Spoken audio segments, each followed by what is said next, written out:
And TikTok. Okay. So first I'm going to be doing the 160, then the 140, and then the 120 if I have enough time.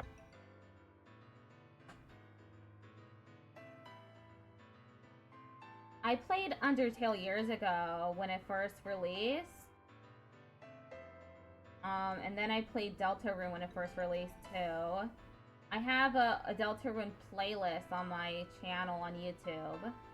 I have all the VODs there.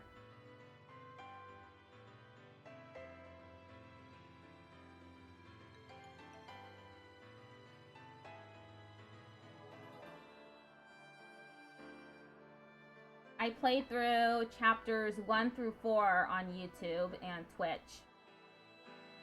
It was very fun. For my playthrough on Twitch and YouTube, I played both chapters 1 and 2 again, because I'd played it before on my own, but for some reason I didn't have a save file for either one, so I had to redo it on stream, but it was still fun.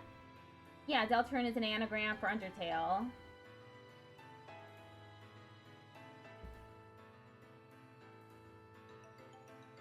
Welcome to A little low.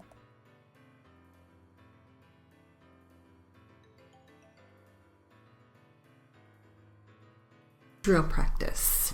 Let's get started with some Oh wait, I tangled. forgot the lookup window.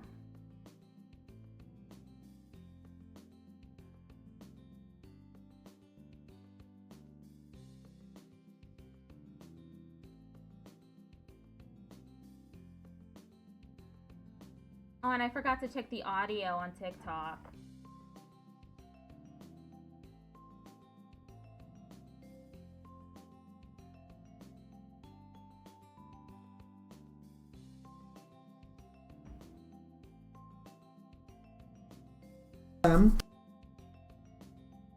TikTok, audio, TikTok.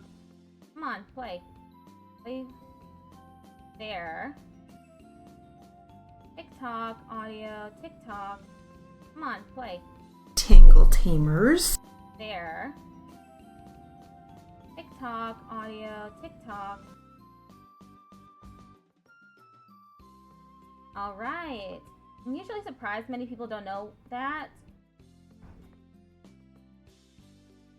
There's a lot about Deltarune I don't know. Hello, Bruce Beard. How are you doing?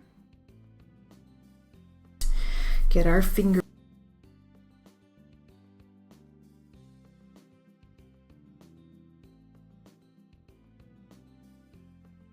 warmed up, and these are specifically legal tangle tamers. Ready? Here we go. Change of policy.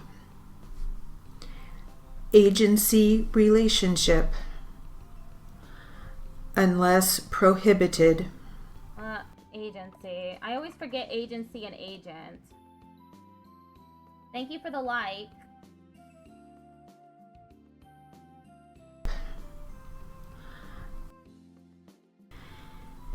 Change of policy.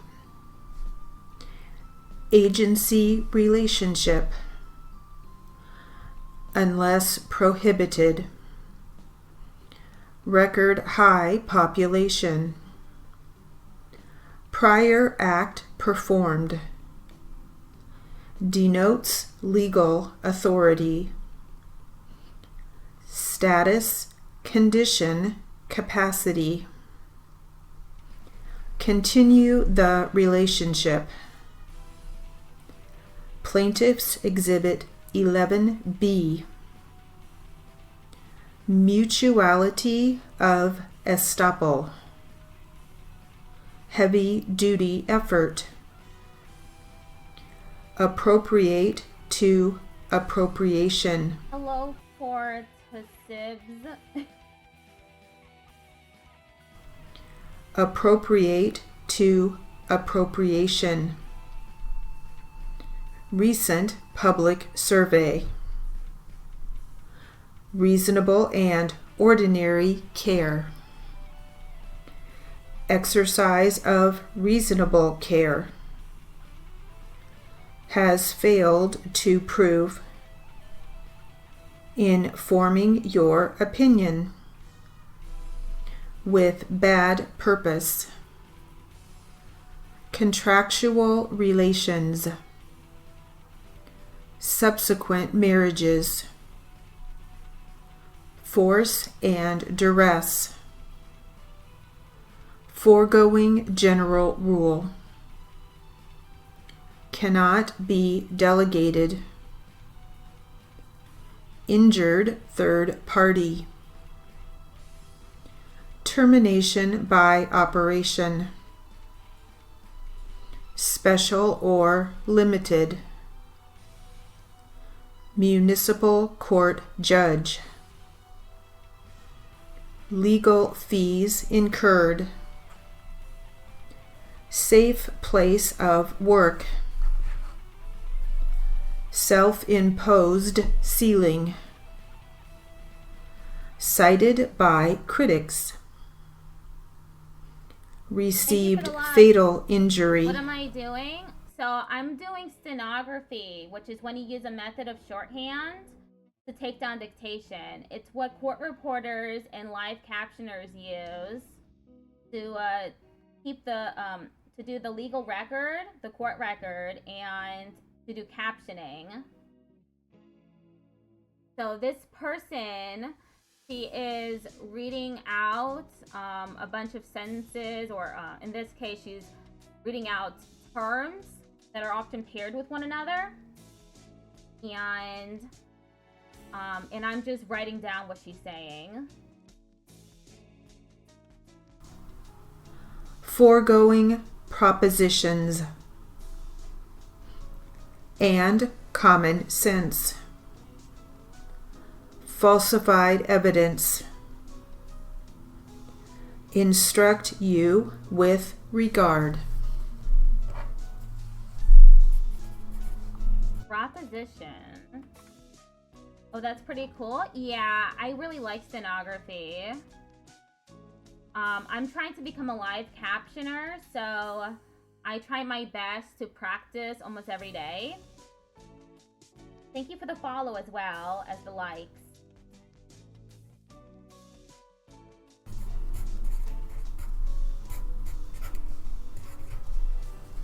This dictation practice class is at 160 words per minute. I'm currently at 100 to 120, but they recommend that you write above your speed in order to get faster. All right, now let's practice some names and spellings. Names and spellings. Ready? Patricia R. Frank, F-R-A-N-K. Karen Lisa Perlman, P-E-R-L-M-A-N.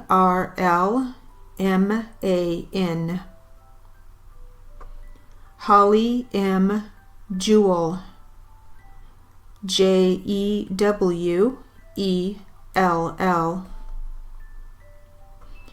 Jennifer A. Pankratz, P-A-N-C-R-A-T-Z.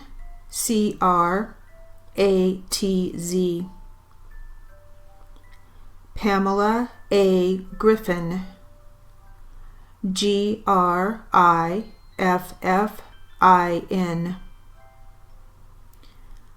Lori L. Marchant, M-A-R-C-H-A-N-T.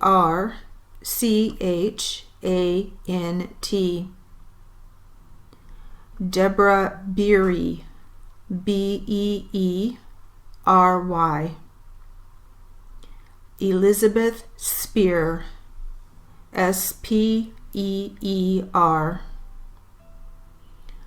Lori Kennedy, L-O-R-I-E K-E-N-N-E-D-Y.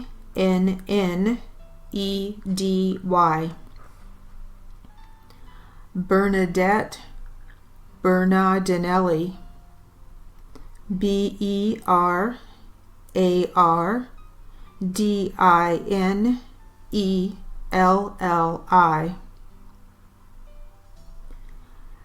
Cassie Lynn Adrock.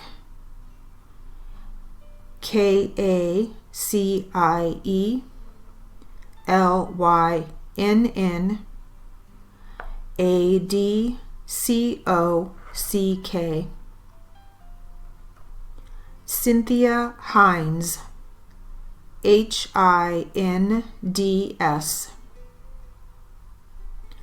Paula Arispe, ARISPE. Denise Carrillo, CARRILLO.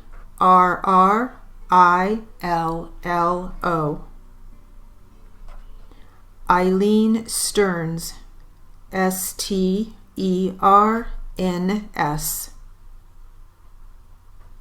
Melissa M. Thompson, THOMPSON.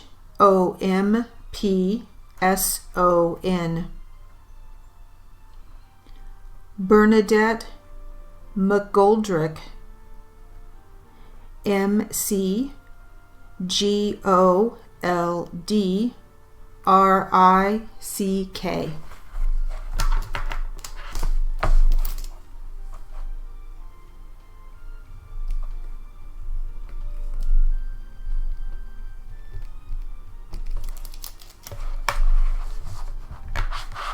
Now let's practice some cities and states. Cities and states. Ready? I'm not good at this either.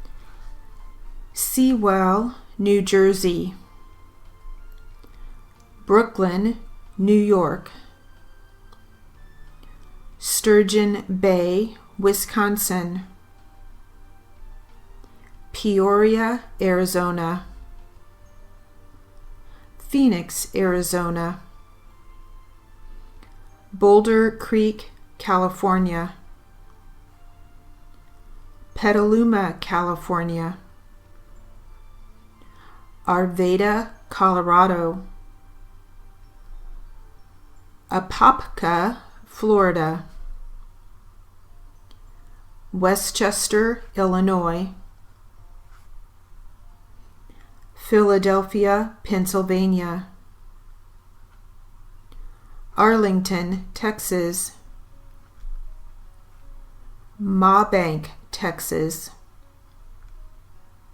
Mansfield, Texas. McKinney, Texas. Mount Vernon, Washington. New Glarus, Wisconsin. Got it? Okay, we have 3 more minutes left in this drill.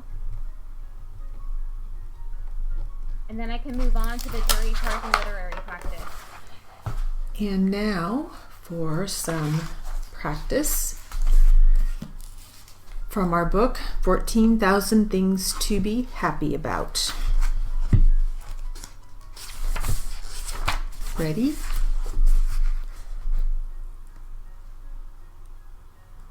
Lettuce green, pearly cottage cheese, sunny pineapple,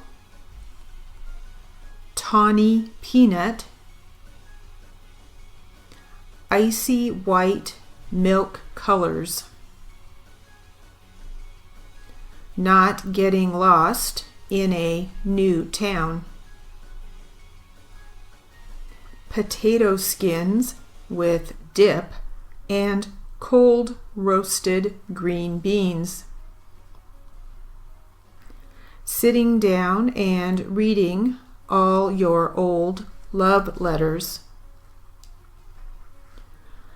watching people eat corn chips, Easter basket treats, afternoons, batter dipped chicken topped with bacon and covered with melted cheese, butcher block tables, butter on every bite, cathedrals, cats jumping down and walking away calmly after being knocked off laps, date bread, extra rest, extremely tiny pancakes formed from the batter that fell off the ladle,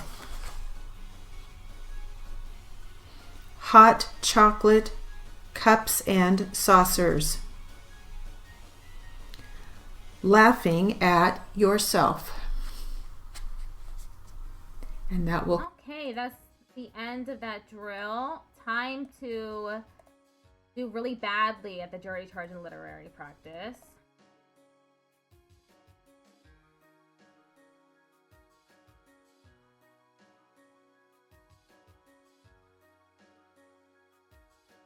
Welcome to literary and jury charge practice. You might learn something new from this. Let's get started with some jury charge. The title of this, the subject of this jury charge is what I don't want to date bread. is an executive. Ready? Here we go. I know how to write executive. Good executives are fat and thin, tall and short, bald and heavy thatched, clean shaven and bearded.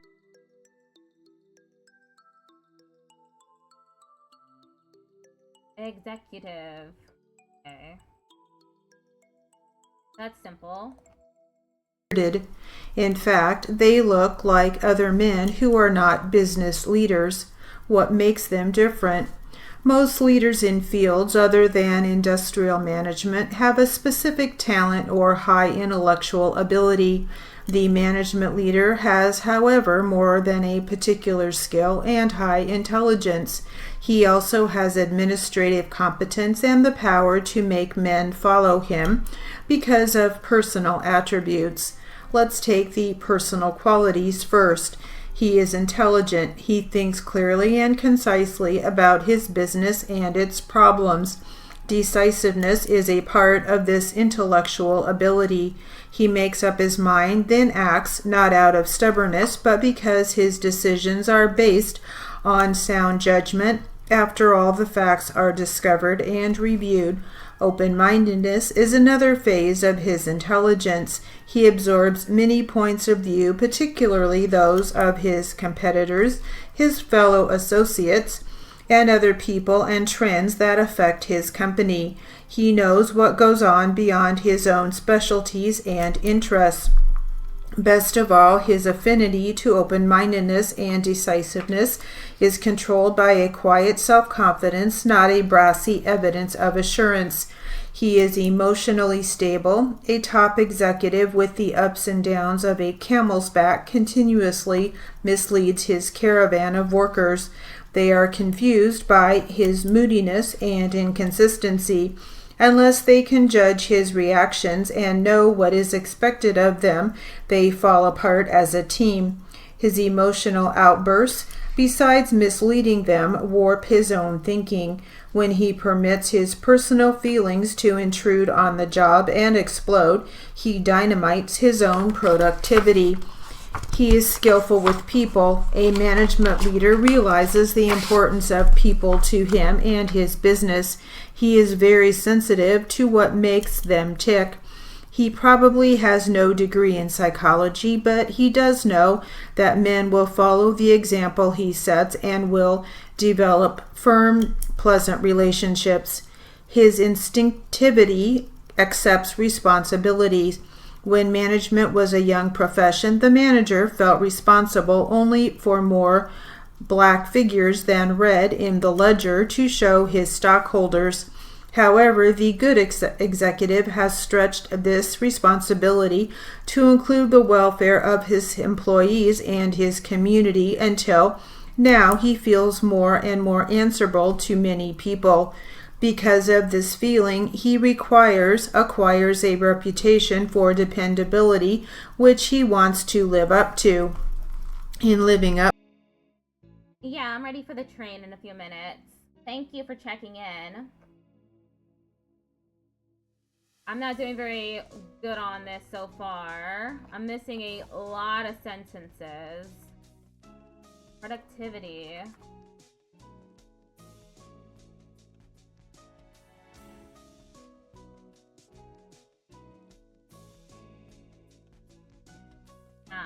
I don't like that. I don't like how that feels.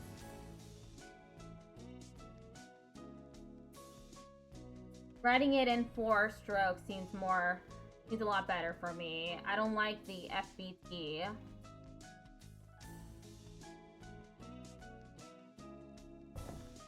Bye, Popsy Cool. To it, today's good leader has a firmer grasp than yesterday's of the interrelations between his company and the social, political, and economic factors in his entire environment. He is dynamic. This does not mean he has a high-pressure personality. A good man can be as dynamic as the strikingly active person. It does mean that he dislikes the status quo, that he seeks new paths, new ideas, that he likes to accomplish and to grow. He dislikes to do things one way simply because they were always done that way. He wants to do new things. It is this dynamic quality, this driving power, that keeps smart management from running a good thing into the ground. He expresses himself clearly. The good executive makes himself understood, whether through the written or the spoken word. To get his meaning across simply and directly is vital in letters, reports, written orders, speeches, meetings, and casual conversation. These are his personal characteristics. What does he look like as an administrator? He is a planner. He understands the process of planning and applies it from the smallest problem on his desk to the company's big dream. He is an organizer. A plan, no matter how good, must be organized. Poor organization makes a good plan useless. He assembles his resources. He knows what equipment, men, money, materials, time, and energy he will need to carry out his plan. He is a director. He takes a good plan, well organized with the necessary resources available, and directs all 3 to a successful end. These personal and administrative features make up the profile of a good executive. By them, he is recognized even in the dark. No such thing as a typical executive exists, but all real leaders are and do these things.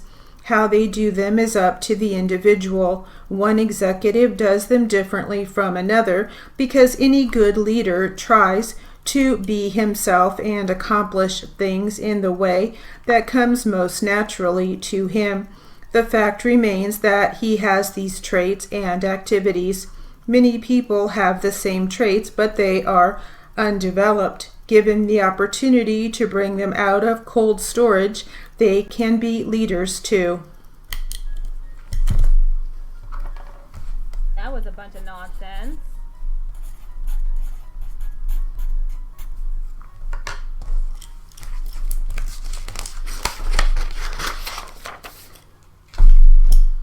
I had a lot of trouble with that. Now for some literary material. We're doing literary now. Ready? And the title actually of this is Court Reporters, Entrepreneurs, and More. Ready? How to achieve success in business.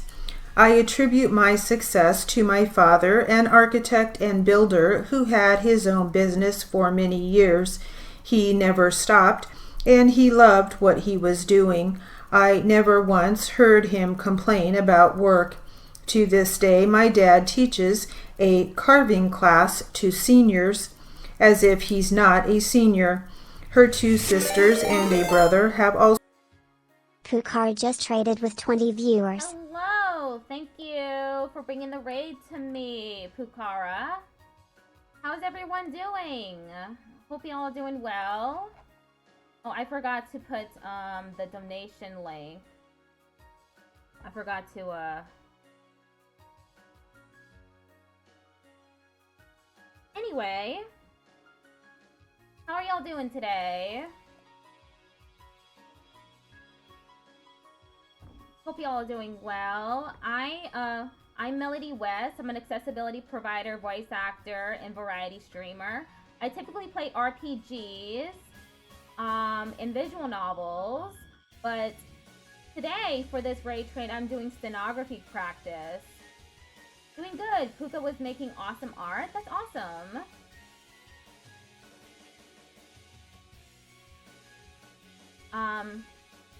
Stenography is when you use a form of shorthand to take down dictation. So I have these practice videos up on my browser, and I'll be switching between them. This is the 160 words per minute, which means it's really difficult for me. I'm having a lot of trouble keeping up. But I also have 140 and 120. 120 is more my speed. I have incentives for donating, of course.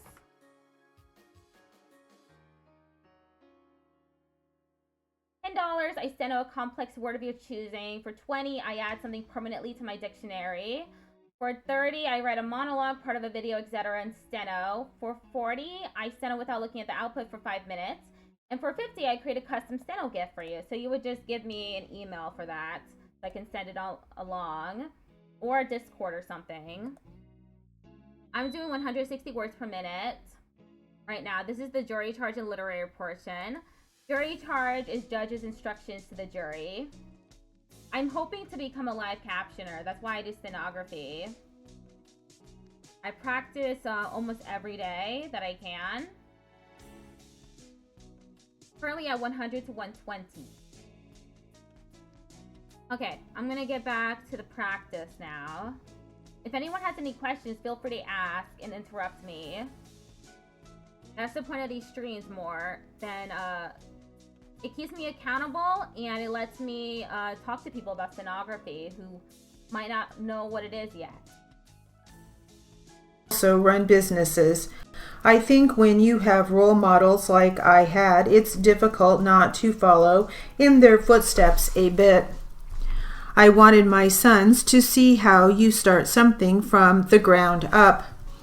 When you have the vision, you need to map out your plan, and your business plan will change. You need to be ready to tweak things as you go along. Hugh's son, Dylan, is in the 3rd year of his own snowplowing business. Although many small businesses don't expect to make a profit their first year, Diamond Chocolatiers is in the black. And because hers is an online company, the website was key. I didn't like the look or the layout we came up with at first, so we redid it from start to finish, she says, even though that delayed the business launch several months. Because we're not a storefront, the website is our one shot. I go on it every day to make sure it's working properly. Tips for students. Be diligent and focused because it's worth the hard work and the payback is enormous to your career. My preference is freelancing because I enjoy going to different locations, law offices each day, and being with different litigants each day. Ask for help when you realize there's a problem. The court reporters are more than happy to give you tips and advice. Use them. I mentored a beautiful young woman with a long career as a court reporter ahead of her. I truly do not think I have seen anyone as quick on the keyboard as she. Students just hang in there. It all happens when you least expect it. Tips for working reporters. just do the work.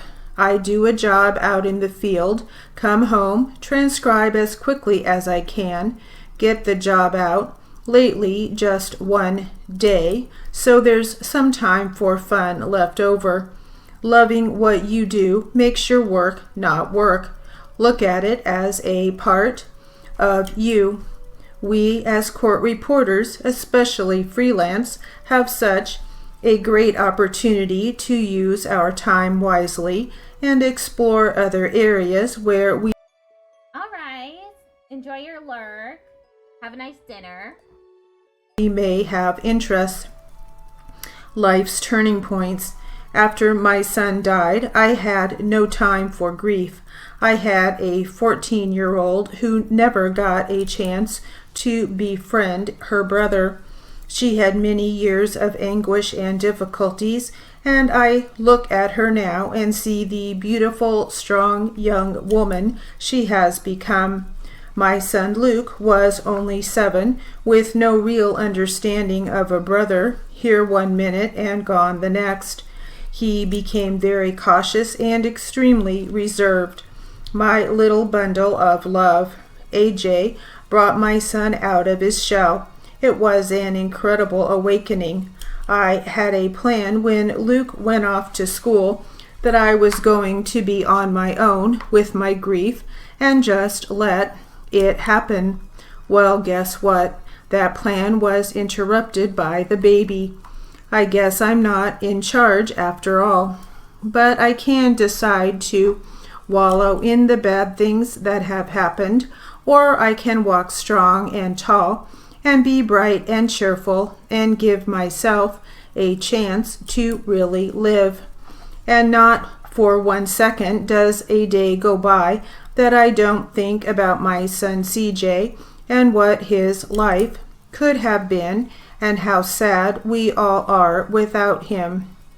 But I also know how blessed we all were to have known him and have him with us for the time we did. This became a pivotal moment in my life where I just jumped in with both feet. I don't do anything lightly. It's all or nothing.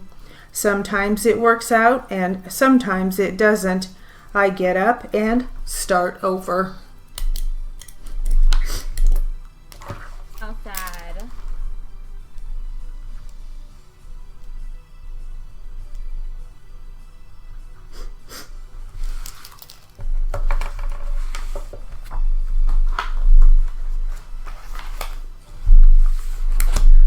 All right, let's try another jury charge. And this one is called Action for Unpaid Balance. Excuse me, got the sniffles all of a sudden. So, action for unpaid balance. Here we go. Members of the jury, no written contract or agreement was entered into between the parties to this action with respect to the installation of this plumbing or as to the work or material furnished. The defendant, by his pleadings, has accepted and retained the benefits of the performance made by the plaintiffs in this undertaking to the extent of the benefits received, and the defendant does not ask for a return of the $942 heretofore paid to the plaintiffs or any part thereof. The defendant denies any liability for the unpaid balance of $877 for which the plaintiffs are now suing and which they claim is now due and owing to them for the defendant, and the defendant now seeks to recover from the plaintiffs the sum of $2,000 for the damage to his building caused by the leakage and overflow of water due to the defective plumbing as installed by the plaintiffs, and for the cost of repairing this plumbing so carelessly and negligently installed. So this counterclaim of the defendant is in effect a suit for damages to his property. The plaintiffs claim that they have fully performed their part of the agreement, that the plumbing installed by them was done in a good and workmanlike manner, and that it was functioning satisfactorily in every way. So the first question for you to decide is whether or not the plaintiffs have fully or substantially performed their part of the agreement. So the first question for you to decide is whether or not the plaintiffs have fully or substantially performed their part of the agreement. When a contractor undertakes to do construction work of some kind, he is considered to have substantially performed his work when he has performed his agreement in all important particulars, even though slight or unimportant details are missing. Where there is a substantial performance but not a strict performance, the contractor is entitled to recover the difference between the contract price and the damages caused by his failure to perform strictly as agreed. The burden of proof rests upon the plaintiffs to prove by the preponderance of the evidence that they have performed their part of the agreement in all material respects and in accord with the agreement. Damn, I'm having so much trouble today. My fingers just aren't working.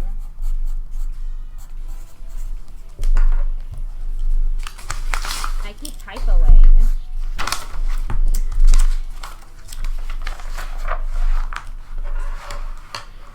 Let's try this literary, and the title is Hi Disgrace, how are you doing today? Hope you're doing okay. Real-time software through the lens of a student.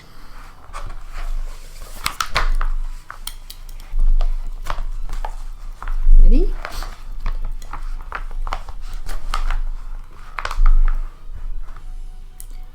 Using steno paper was a great tool in the initial stages of my court reporting education, primarily because it was very easy to use and allowed me to focus more on speed building and reading back my notes. However, as time continued and my ability to read my steno notes and write more quickly increased, my instructor and I both felt it was necessary that I begin to use real-time software, since I won't be using paper once I begin working and am at an assignment. I began to implement the use of real-time software once I reached a speed of 180 words per minute. Since then, I have been using real-time for all of my coursework, and I have found it to be very helpful. I can complete practice exams faster, and I can be more organized since I do not have to save stacks of steno paper. I felt compelled to learn the ins and outs of real-time software as a student because it has such an immense impact on this profession. It enables transcripts to be produced quickly. It helps judges and attorneys get the information they need faster, and it can speed up the overall trial process. It is also the more advanced option during these times in which many legal professionals are trying to find alternative means to record testimony. In addition, many court reporters with their certified real-time reporter credential earn more, and since the profession has become intertwined with this software, it only makes sense that it be emphasized among students. I believe that Thought it was going to be about captioning when they said real-time software. Yeah, it seems they're talking about court reporting. It is crucial to improve myself professionally prior to entering the workforce, especially because there are perks to learning real-time while a student. Primarily, there isn't any added pressure to know every facet and use of the software in a short period of time. and I can learn real time as I go.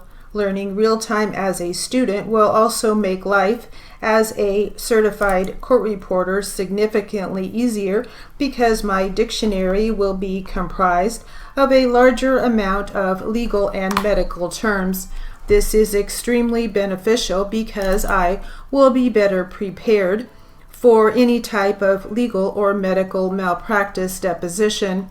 Also, a new court reporter who is already familiar with their real-time software will be able to edit transcripts faster and more efficiently and submit court records at a more rapid rate. Likewise, the ability to turn in work sooner will ultimately allow for more assignments to be taken, which can lead to greater earnings. The process of transitioning from steno paper to real-time proved to be quite simple given the fact that I had done my research and knew what software I wanted to purchase. Fortunately, there are many companies that provide reduced rates for students. And that will conclude. That's it? Damn. Welcome back, Patrick. I'm not doing very well today at 160. Ticked off Patrick just redeemed yeehaw. Thank you for redeeming yeehaw. Okay. Time to try the Q&A. I'm gonna do even worse on this. Whoa. I'll be relieved to be at 140 and 120.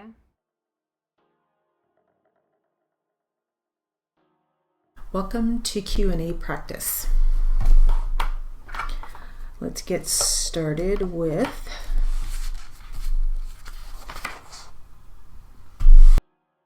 I don't know anything about software except Eclipse exists and it's $5. Dragon Infernos just redeemed pat my head. Thank you for patting my head. When I was in school for reporting and captioning, we used Digital Cat instead. It was Cuyahoga Community College. They preferred what's it called again? Digital Cat.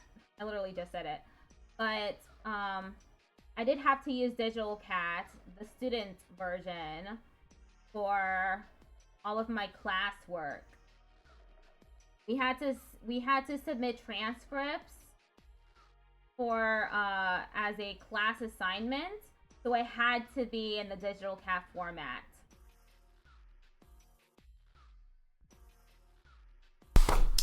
some two-voice practice. And we will start with the defense for a little warm-up. Defense.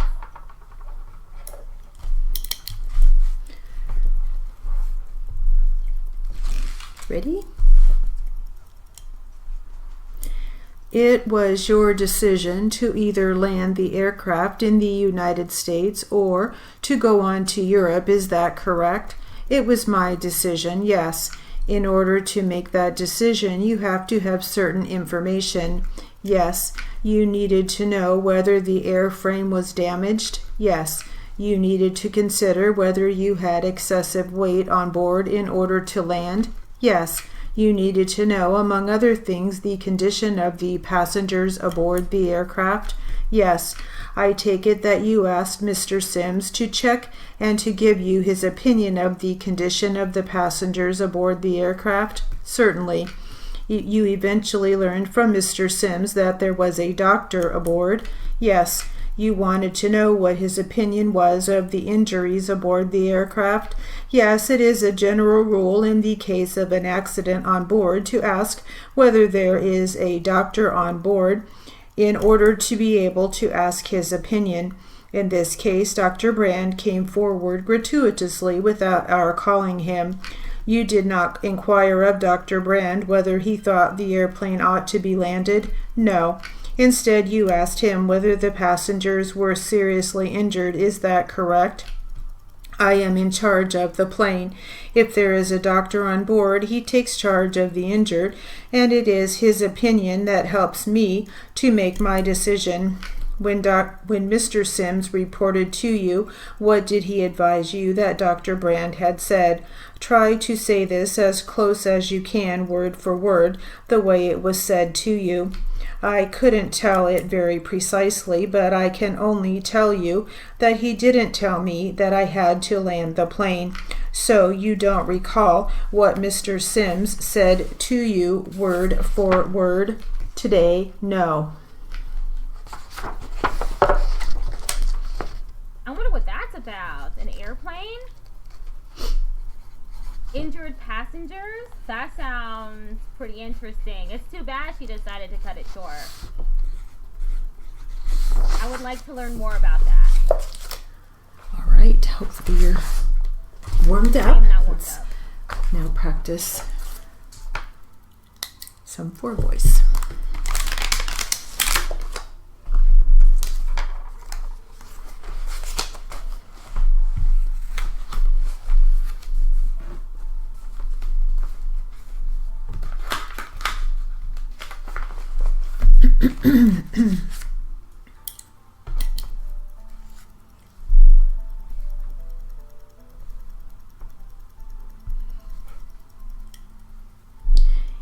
And we will start with defense. Defense, okay. Do you work at the premises at the current time? In the beginning, yes, sir. At present, do you work there? No. Have you ever worked there? Yes, sir. And when have you worked there? In the beginning, I was working on the weekends and have different bartenders during the weekdays, sir.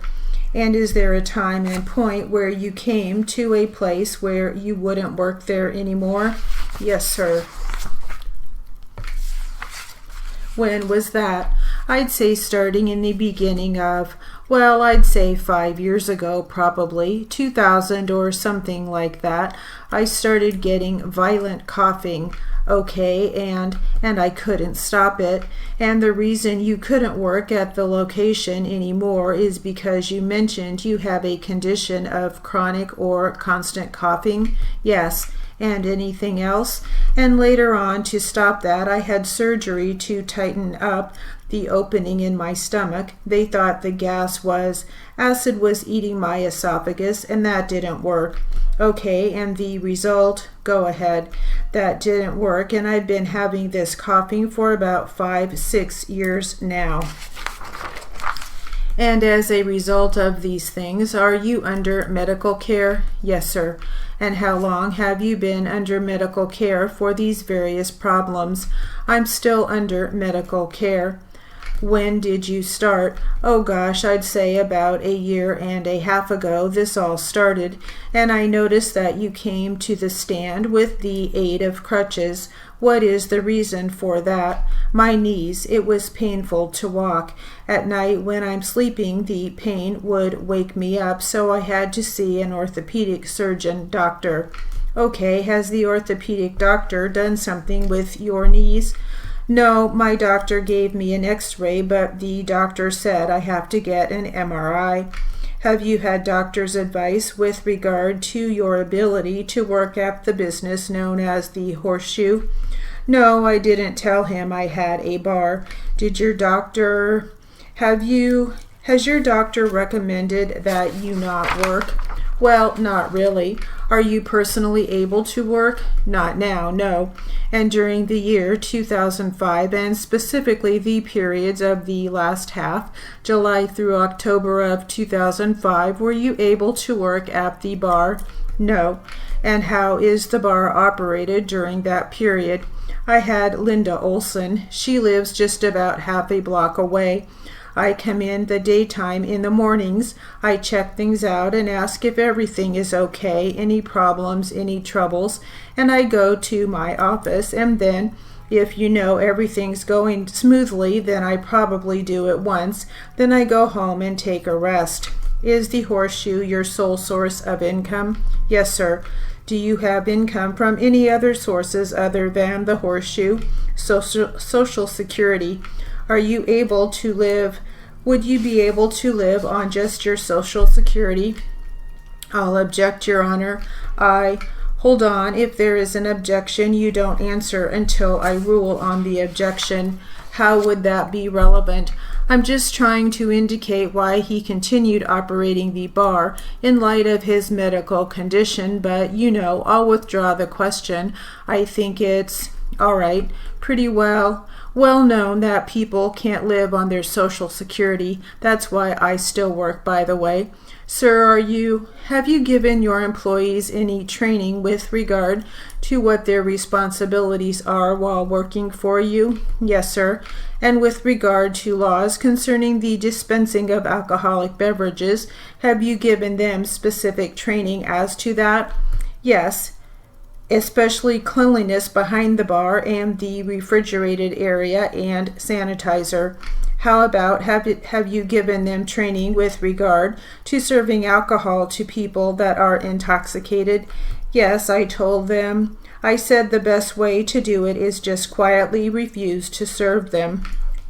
And training with regard to people that might not be old enough to drink, I told them to check for IDs. Yes, sir. And have you made any reference to your employees as to training activities such as gambling, prostitution, drug activities? Yes, sir. I said no drugs, no gambling. I said they can play the pool table, but no gambling. What have you done? Have you sent them to any classes or any schooling? I sent the new ones to LACC. They have a class on bartending. Is that a class on how to make drinks, or is it a class on their legal responsibilities with regard to serving alcohol? Well, making drinks and how to conduct themselves and things like that. The investigator testified that there was a sign in the business that indicated something to the effect that no drug sales, no drug use, or sales allowed. Did you have such a sign? Yes. Why was that in there? I just wanted to make sure that I didn't want no drug dealings in there or use in my premises. And with regard to Linda, you say you had her run the bar for you? Yes, sir, she helped me. She used to own the bar. And did you and she talk on a regular basis about what was happening in the bar? Yes, sir. Did she ever give you any indications that there were any problems? No, sometimes a guy would start a fight and she'd tell me, you know, so-and-so had a fight in here yesterday. Did she ever tell you there were any drug problems? No, sir. Did you ever ask her? I didn't ask her, no, sir. I had the sign out there, so I thought the people understood. Do you know somebody named Ron that was a regular customer in your bar? Yes, sir. Do you know him to be Ron Diaz? Now I know his last name. I never did know his last name. Did you ever have any suspicion that he was doing anything with regard to drugs at the location? No, he'd come in and have a drink, a beer or two, casual, and talk with people. And that will conclude. Oh, that's it for the Q&A. I did a lot better than I did on the jury charge, I think. Which is not to say that I did very good, but I did do it, okay enough. Okay, we're doing the test now. Thank you for the follow. This is a 160 Q&A practice test. Plaintiff Attorney Ms. MS period Alvarez, capital ALVAREZ. Defense Attorney Mr. West, capital WEST.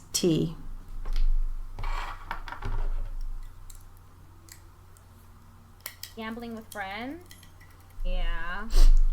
And we'll start with defense attorney. More like patrons. Ready? Depends. How long did you work off-site? I think approximately I don't recall if it's 1 year or 2 years.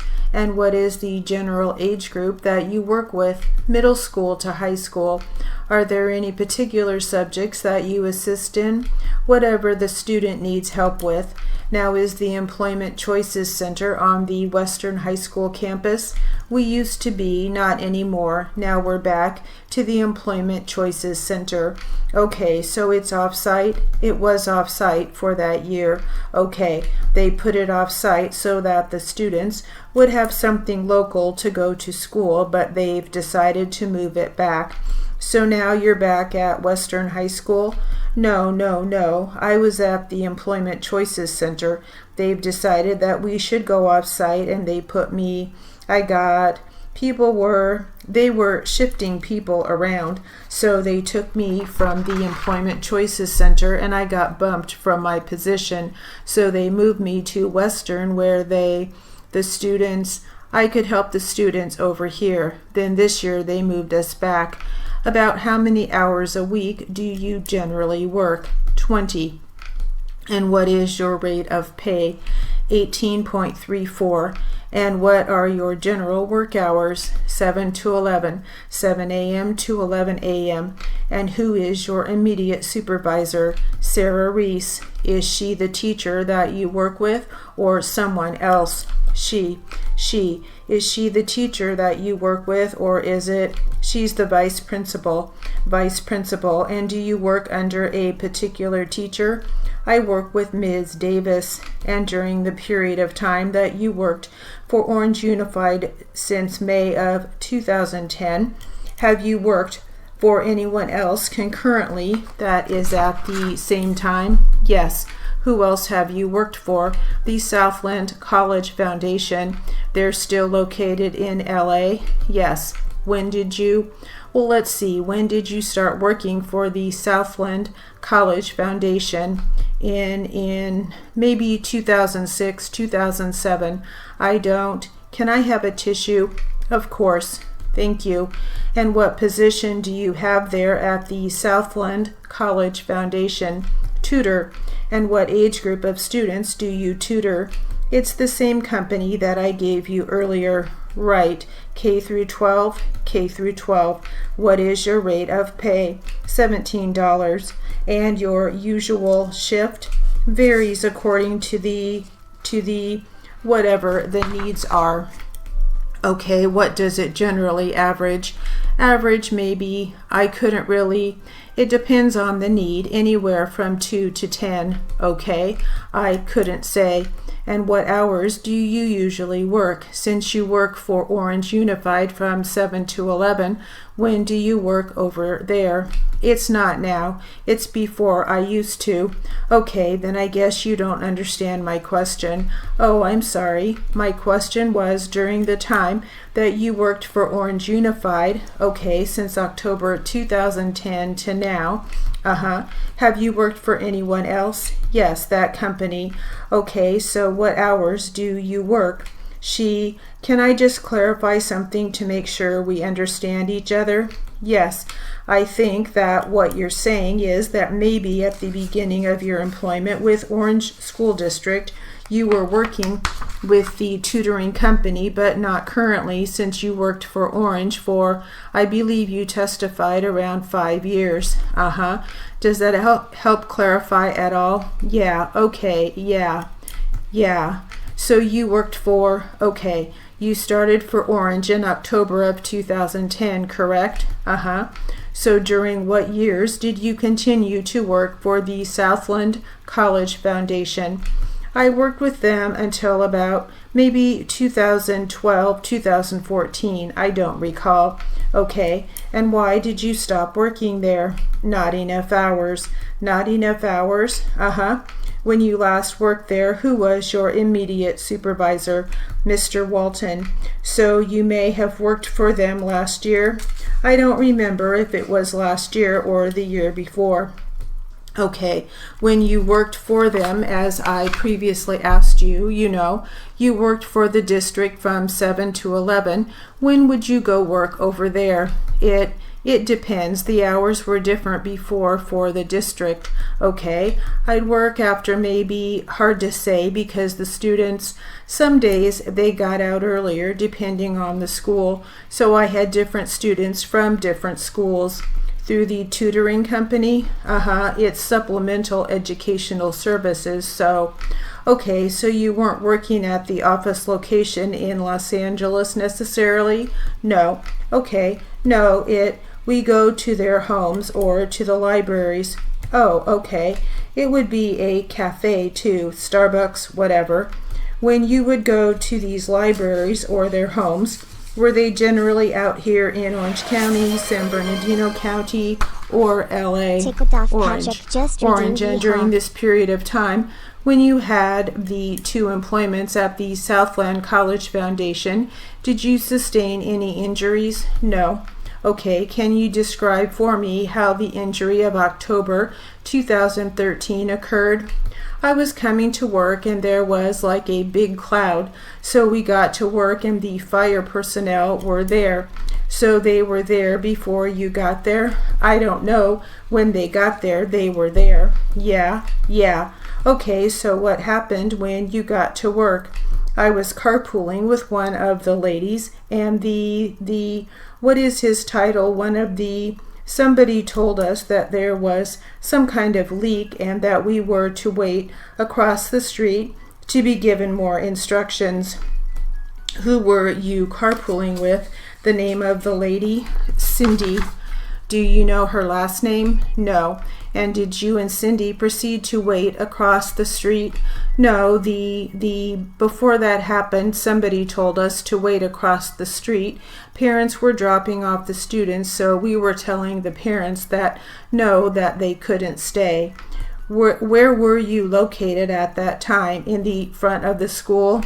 In the driveway of the gate?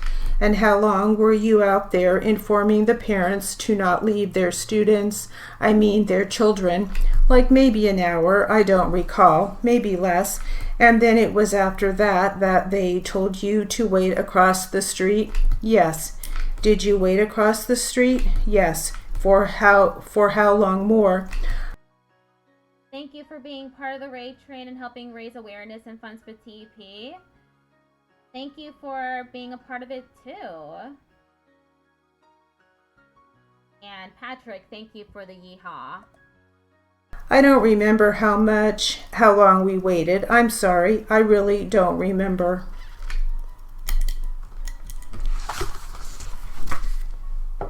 Okay, I did the 160. I didn't do very well on it. But we'll move on. Let me move this to 17. Just save.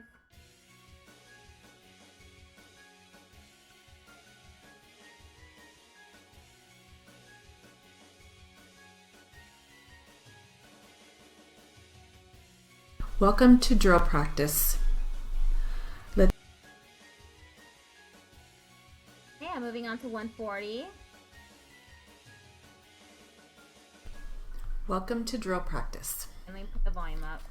Let's get started with some words from our list of 1,000 most frequently used words. Ready? Goes, cars, miss, practice, including, folks, road, agent, character, third, country, standard, result, miles, mailed, equipment, manager, tired, entered, warm, available, similar, reports, hair, allowed, station, sense, holding, states, accounts, circumstances, trade, snow, loss, neither, satisfaction, average, representative, outside, offered, pictures, properly, entitled, none, superintendent, satisfied, samples, mistake, stating. All right, we're going into the ad break now.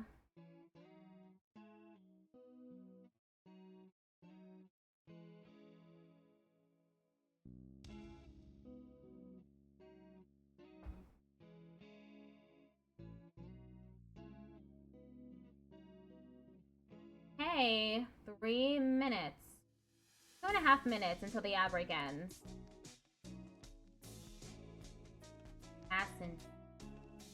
Was that supposed to be accounts? Oh no. Equipment.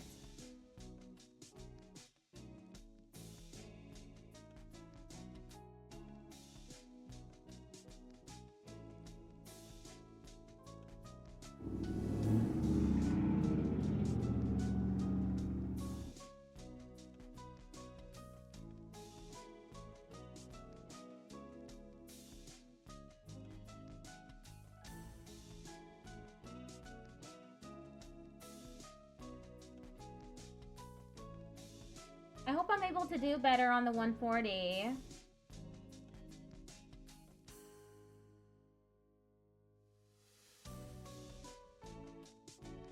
One and a half minutes left.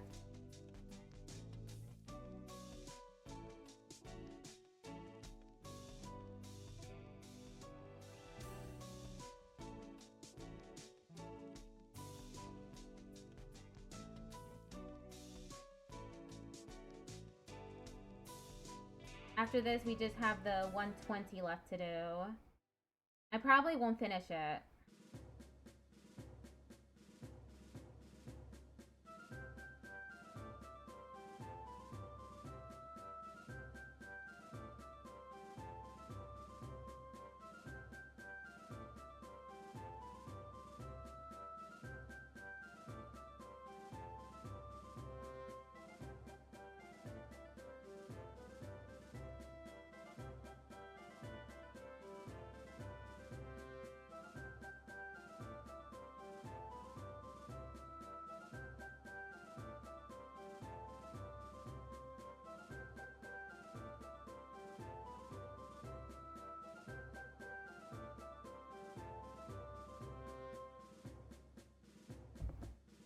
Twenty seconds left.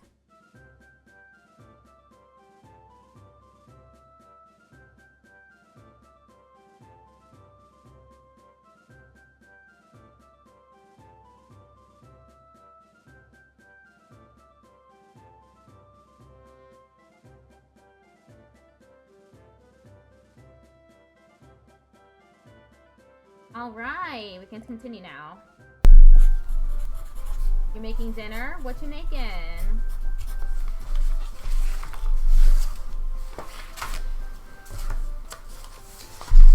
Now for some legal tangle tamers. So, words or pairs of words related to legal items, legal things. Here we go. Immaterial change. Homicide involved. Resisting arrest. Former mistress. Improvident agreement. Inherited stock. Ambush slaying. Request denied. Chili Mac sounds delicious. First spouse. Marital relations. limited edition. Divorce proceedings. Parties' intentions. Insurance broker. Facts offered. Speech slurred. Undeniably true. Attempt deception. Constitutes murder. Subsequent return. Disability incurred. Final approval. Fiscal year. Council decision. Popular belief. Cause existing.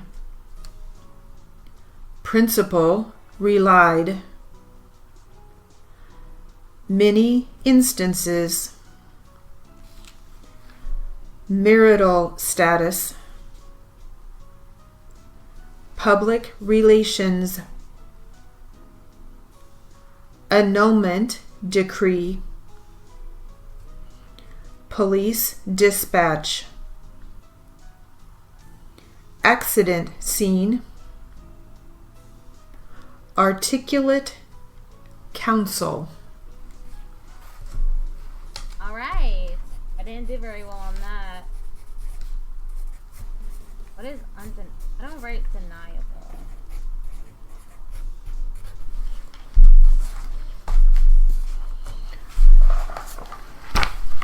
Okay, undeniable. Let's practice some phone numbers. I don't want to do phone Get a little numbers.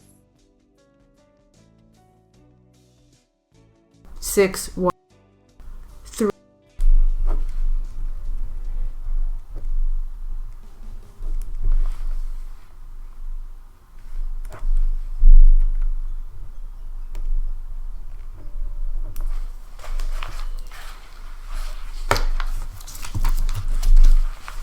Now for some things to be happy about.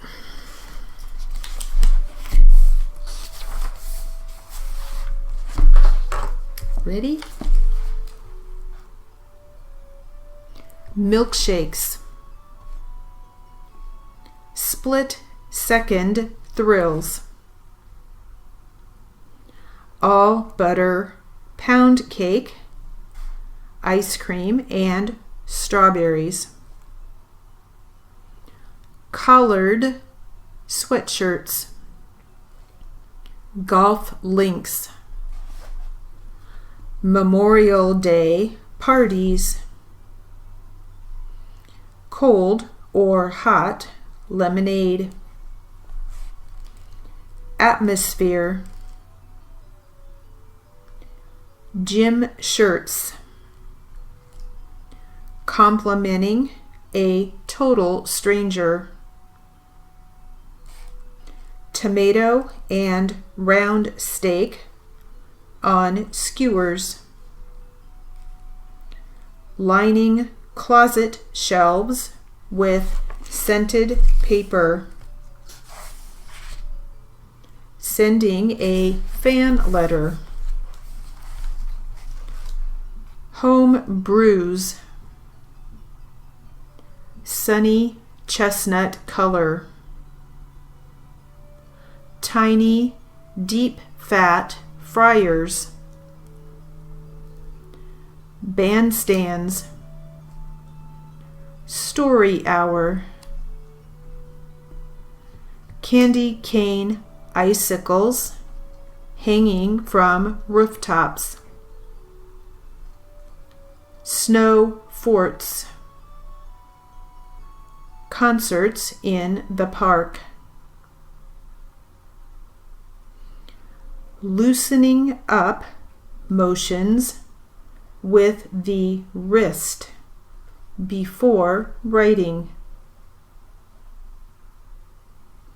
Wrought iron barrel bird cages. A rustic bench in a sequestered spot. And that will conclude our drill practice. Okay, let's move on to the jury charge and literary.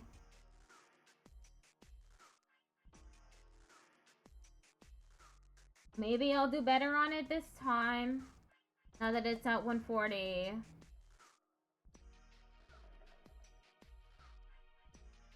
Hello, Baba Booey.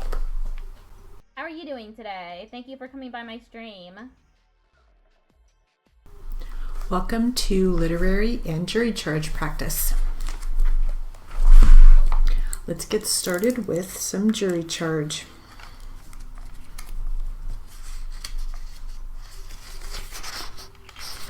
Ready? We have had no medical testimony of an affirmative character.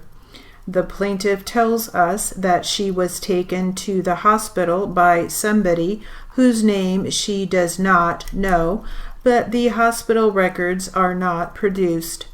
She says she was in the hospital for a half hour, that she was... Stenography intimidates you?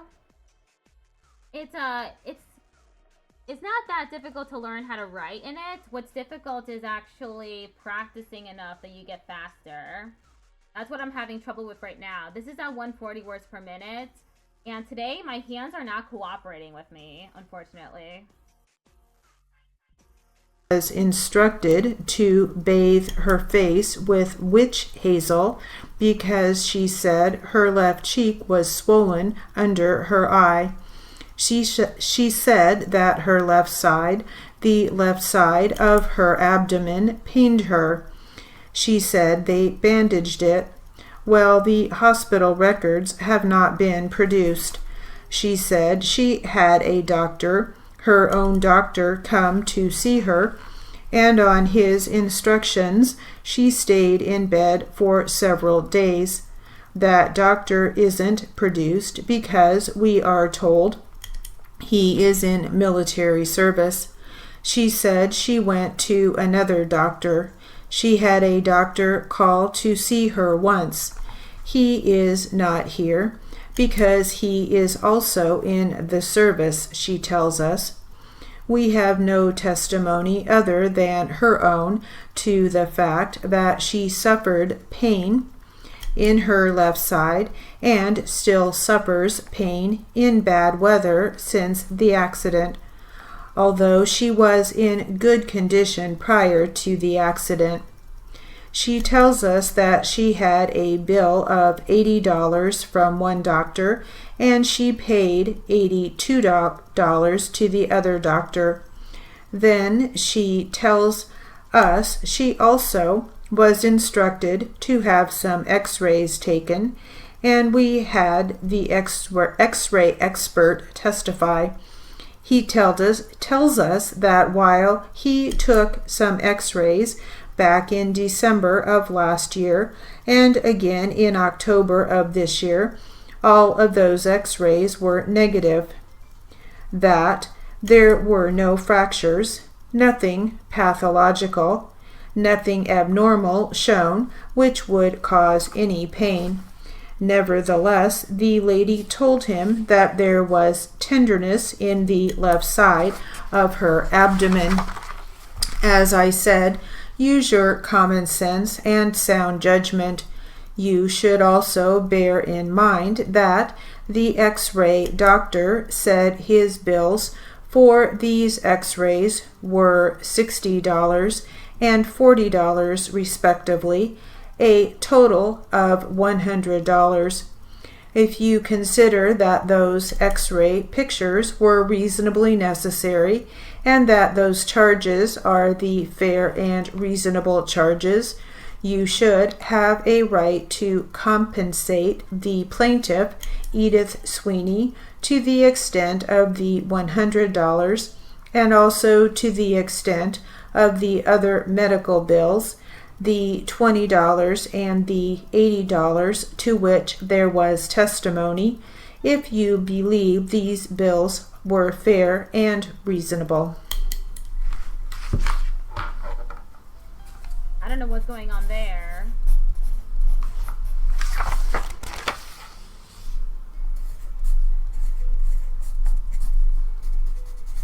Sounds like an interesting trial, though.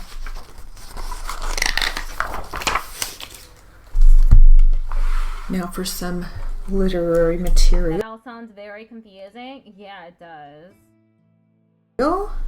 Back to adventures. An X-ray for tenderness.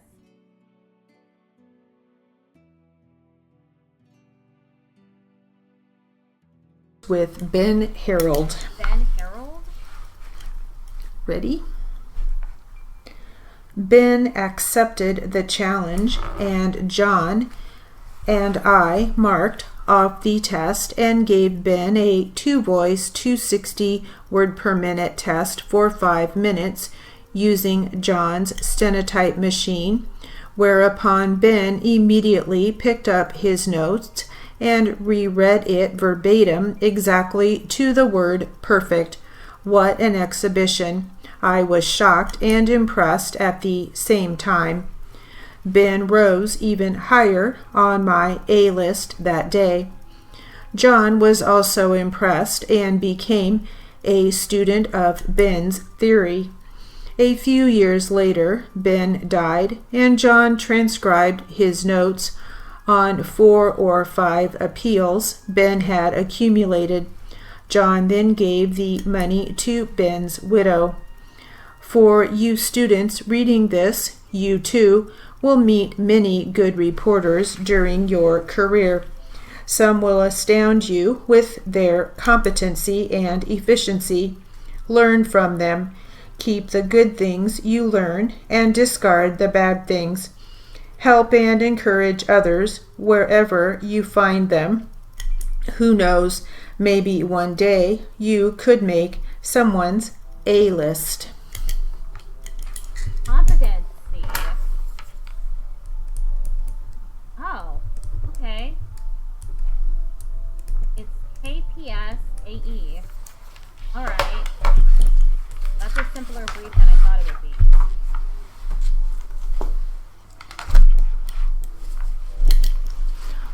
Back to some jury charge. The subject of this particular jury charge is payment for services. Payment for services. Ready? Members of the jury, let me first commend you for the very careful attention that you have been paying to the testimony in this case and to the arguments of counsel. It is a rather unusual case.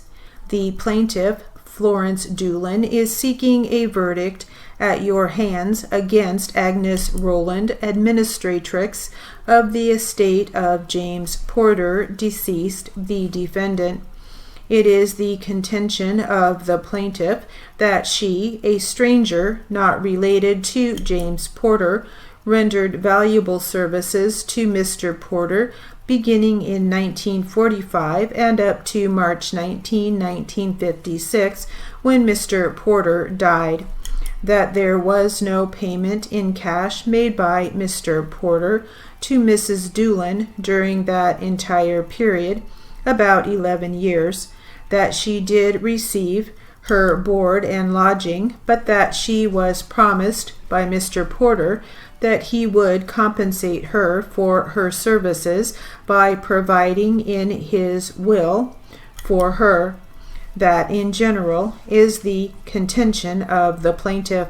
She says that no will was found making any provision for her after Mr. Porter's death, and therefore she says she is entitled to receive from the estate of Mr. Porter, from the defendant in this case, the reasonable value of the services which she rendered in reliance upon the promise of Mr. Porter to compensate her by providing for her in his will.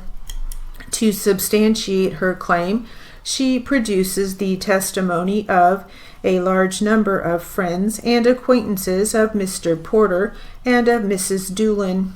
It isn't necessary to review in detail all of the evidence submitted by these various witnesses, but it is sufficient to summarize that testimony with regard to the services rendered by Mrs. Doolin in the following brief sentences. Hello, Henry.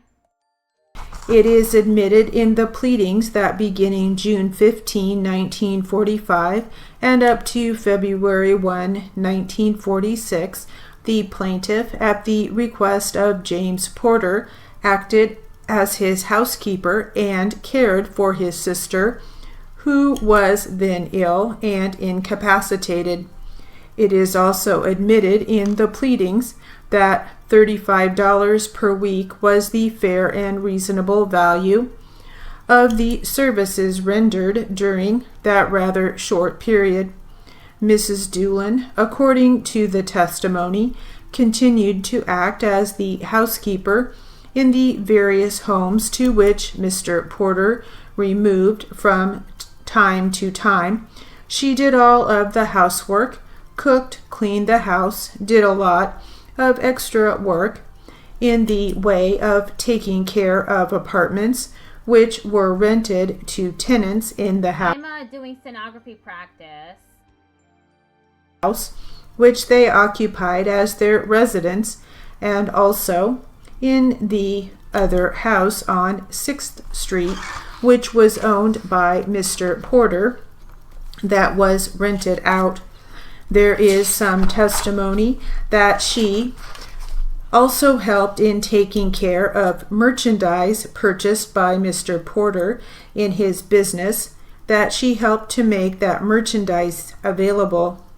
You had the testimony of Mrs. Lawrence, who said she was engaged in an employment agency. She gave it as her opinion that $45 was the reasonable value in addition to board and lodging for all of the services which the witnesses claim Mrs. Doolin rendered over the period beginning about 1952, when the 6th Street house was acquired.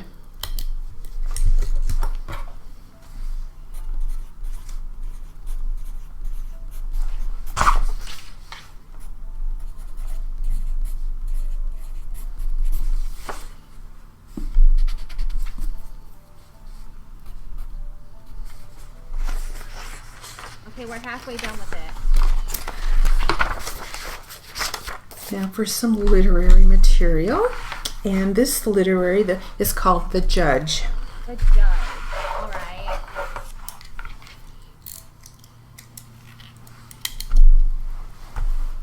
Ready? It's not every day that you find yourself on a movie set with Robert Downey Jr.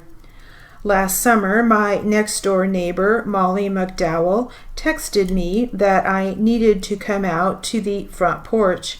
Boston Casting, she said, is looking for a real court reporter with court reporting equipment to be cast in a courtroom scene at the Plymouth Courthouse in the upcoming film, The Judge, and she wanted to send them my picture. All too often in films, you still see the mousy court reporter pecking away at an antique steno machine, striking one key at a time with a paper tape dribbling onto the floor. I liked the idea of shining a more realistic light on our profession, and especially so because I had recently updated to the Lightspeed Writer and the Microsoft Surface. Once Molly took the photo, I emailed it to Boston Casting along with a description of my writer and computer. A week or so later, Boston Casting informed me that I had the part. When I inquired as to whether I would be paid for my time, the casting director replied with a wink, "The food at the site is really great." The next step was to report to the wardrobe department in Allston, Massachusetts, and bring 3 outfits I would normally wear to work. The wardrobe department was housed in a gray brick warehouse that took up half a city block. Inside the warehouse were hundreds of rolling racks of clothing shipped from Hollywood, each rack labeled with numbers, scene names, and actors' names. I changed in and out of 3 different work outfits, and the staff took photos and sent them to the director. Ultimately, my gray pantsuit was given the okay, and it was tagged with a number and added to a rack. As I walked back to my car, I tried not to worry they'd lose my suit in the sea of rolling racks. Yes, we are indeed halfway there. Almost, the stream's almost over too. 55 more minutes. That sounds like fun. It does sound like fun. Lucky court reporter. Let's get back to some jury charge practice. Ready? This is a suit in contract. Now there are various kinds of contracts. A contract, of course, is an agreement between 2 parties which imposes a legal obligation. It can be an expressed contract where one agrees to render services and the other agrees to accept those services and to pay for them. There you have an expressed contract, and there can be a contract implied in fact where there is no expressed agreement but where the intention is clear from the conduct of the party. One renders services and the intention to pay by the recipient of the services can be reasonably inferred from all of the circumstances. That is an implied contract, a contract implied in fact. Then you have a contract which is implied in law, which is the kind of a contract that the plaintiff claims exists in this case.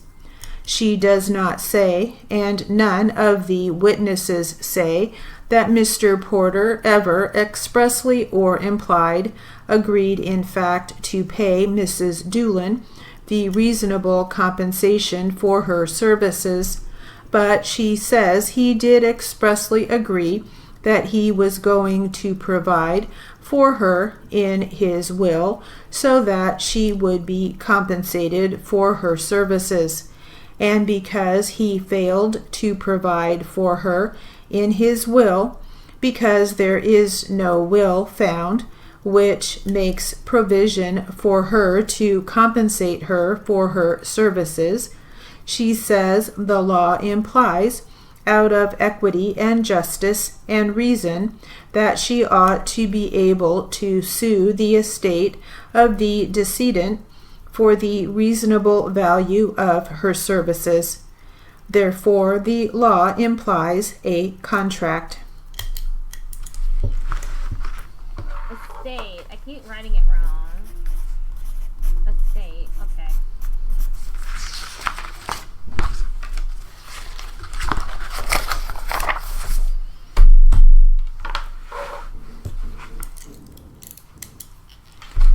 Let's get back to our literary material. Ready? On June 27, 2013, I left my house at 6 a.m. and drove to the shimmering modern Plymouth Courthouse, Plymouth High School complex. I was directed to the school building where I was given a number and directions to the cafeteria to wait to be called for hair, makeup, and wardrobe. The high school was used as a staging area for actors, extras, gaffers, cameramen, construction people, lighting and sound engineers. Breakfast at the Plymouth High School cafeteria was excellent as promised. I chatted with some retirees who frequently work as extras on movie sets for a little extra income. About half an hour later, I was called to hair and makeup, and after I was fixed up, I was sent to wardrobe, where I was reunited with my gray suit, and from there escorted to the courtroom. The film's director, David Dobkin, prefers to have real people play themselves in his films. For example, at the gorgeous, sun-drenched Plymouth courthouse, there were extras dressed as uniformed bailiffs and court officers. There was also a set of authentic uniformed employees, bailiffs, court officers, and employees of the court. It wasn't easy to tell whether people were court employees on duty or were film extras. When asked for directions to the cafeteria or restrooms, actors and employees both replied as if they worked there. One person who fascinated me on the set was the continuity guy. He was the person responsible for making sure everything is the same from scene to scene and take to take.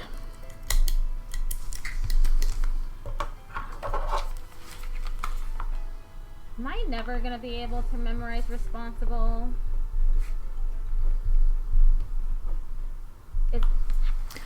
And that will conclude our literary and jury charge practice. All right, I'm moving on to Q&A now.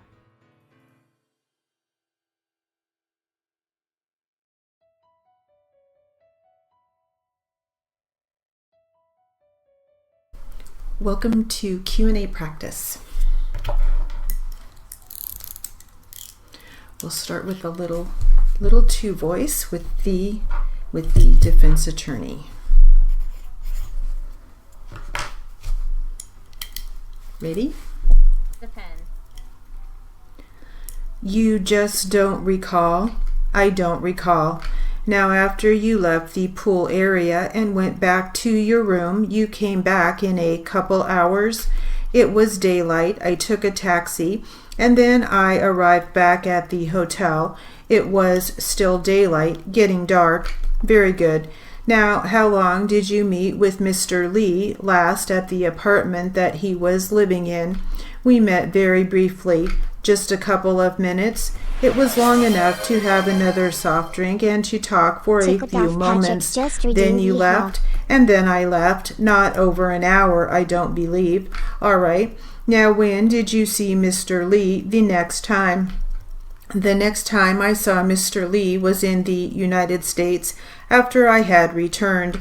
Do you remember what month it was? It was in late March, probably between the 25th and the 30th of March. It took you 3 days to get to Japan, 2 days, and then you flew back to the United States. That's correct. And you went to Seattle. As I recollect, I went to Seattle. You didn't fly into Canada first? I don't recall. You must understand there was more than one trip. We used the same route. Yeah, the land descriptions are really horrible. They're evil is what they are, land descriptions. For about 4 trips. There were minor variations, but in substance I returned one way or the other to the United States, either through Vancouver or through LAX. There were only 2 stops that you could make on that route at that time with those carriers. How long did it take you to get home from Seattle? It's about a 3.5 hour flight, I think, by the time you check in. It's not a long flight.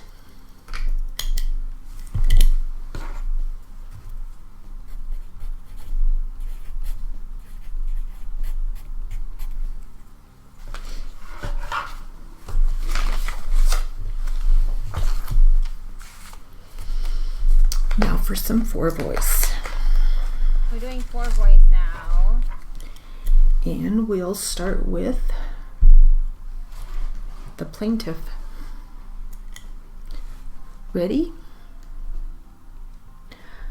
Okay, and so what did you say to that? I said, okay.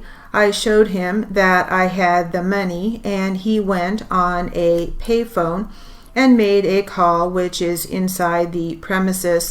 Okay, after you told him you wanted the 8-ball, he said it would cost $120. Yes, that he would have to call Juan to deliver it to the bar. Yes, okay. And where did this discussion occur? We were in the bar area near the fixed bar, and then he went to the payphone. And what about, at this time, had Cindy already returned to her bartending duties? Yes. And so Ron made his call? Yes. All right. And then what happened? Upon Juan leaving his house, we had Hollywood LAPD narcotics unit working with us.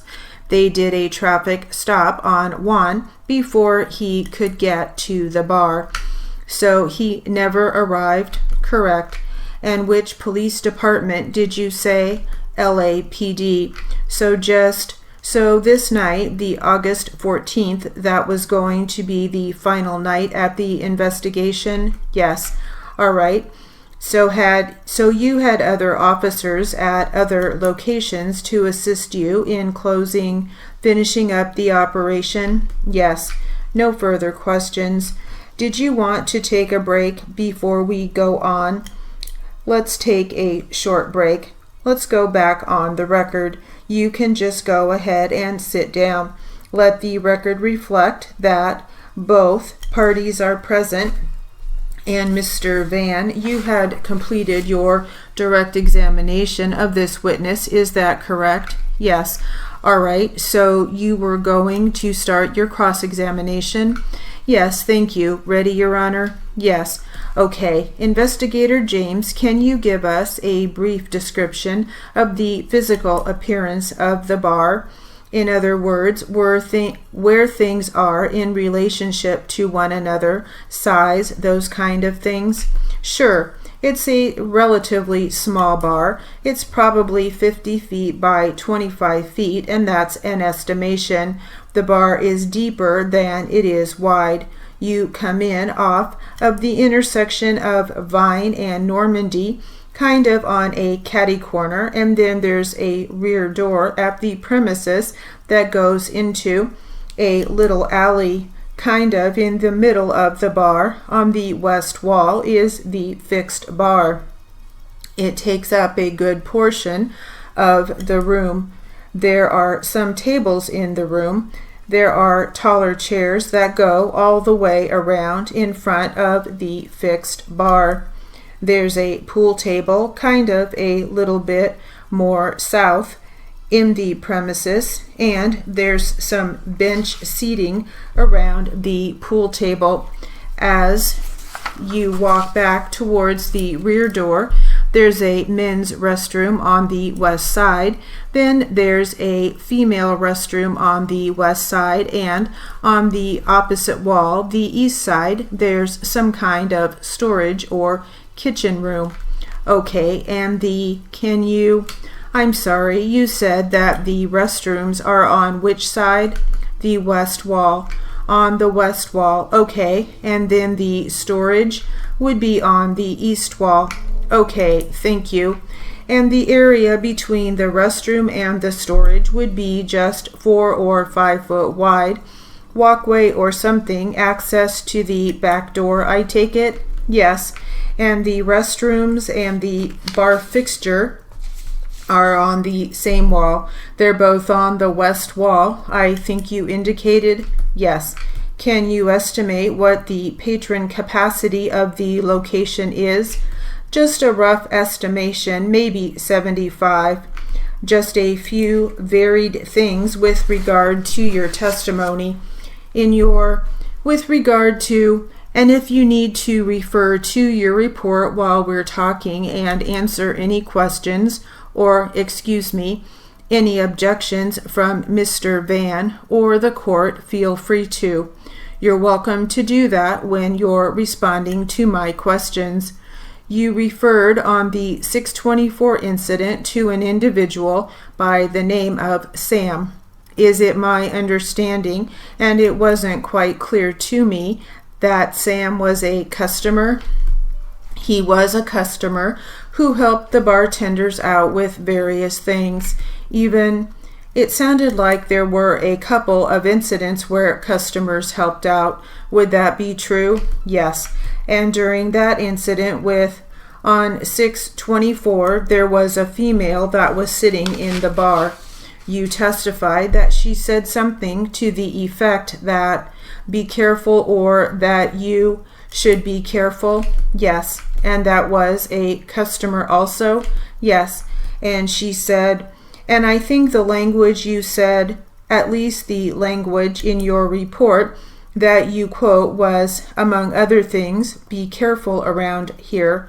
Did you have any understanding of what she meant with regard to her comment of being careful around here? No.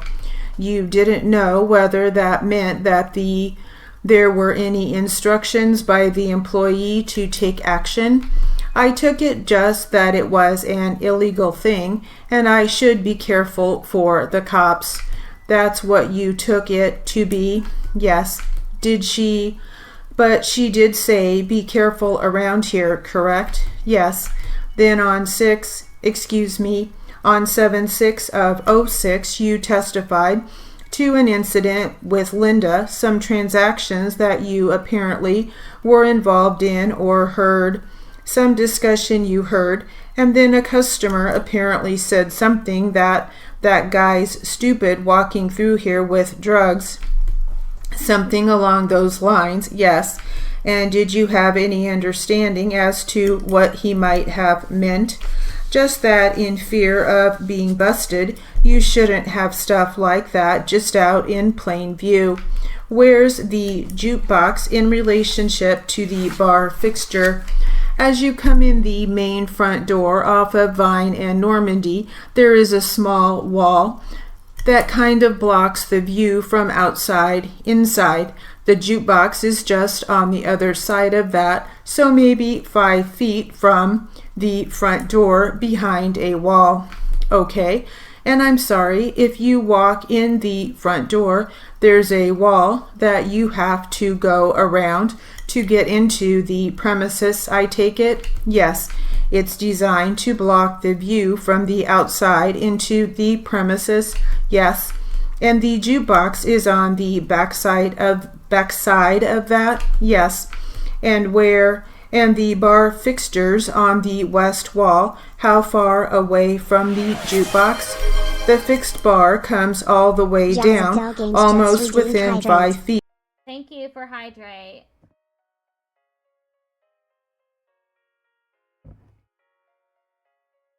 Of the jukebox.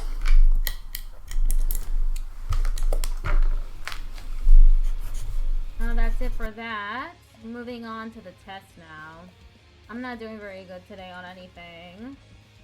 I don't know why.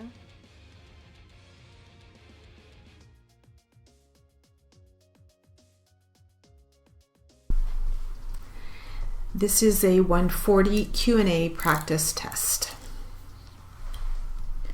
Plaintiff attorney, Mr. Scott, capital S-C-O-T-T. Defense attorney, Ms. M.S. period West, capital W-E-S-T.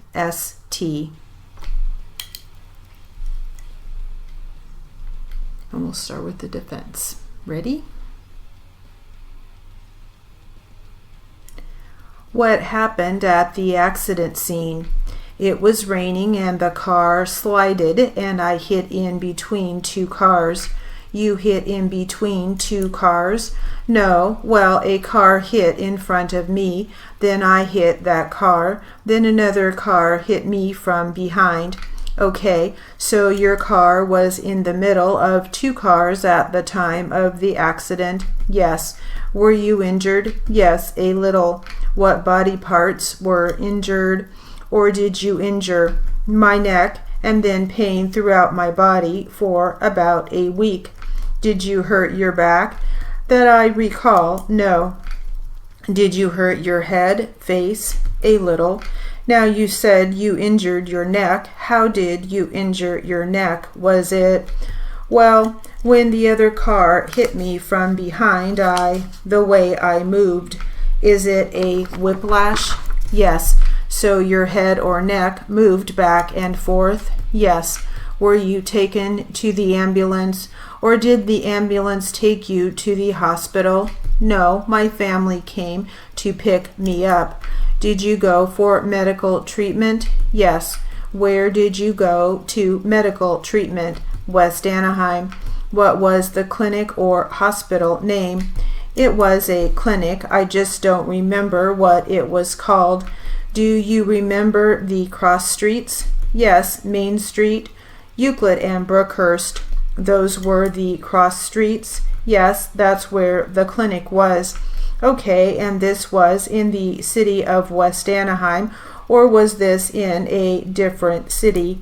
No, I think it's West Anaheim. It's West Anaheim.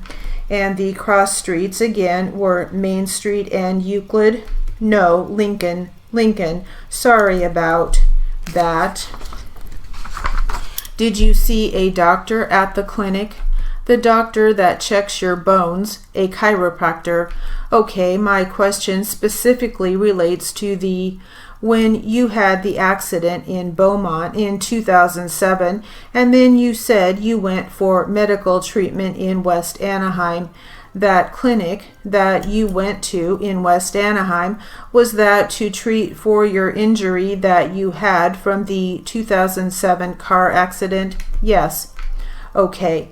Do you remember the doctor's name? No.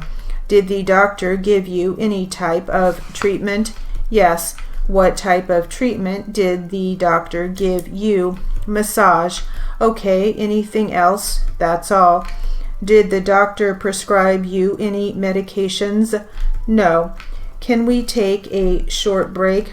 We can take a 5-minute break, but this will have to be the last one because I still have questions to ask. We'll go off the record. The time is now 12:36 p.m. Applicant requested a break at 12:21 p.m. We are almost done. Okay.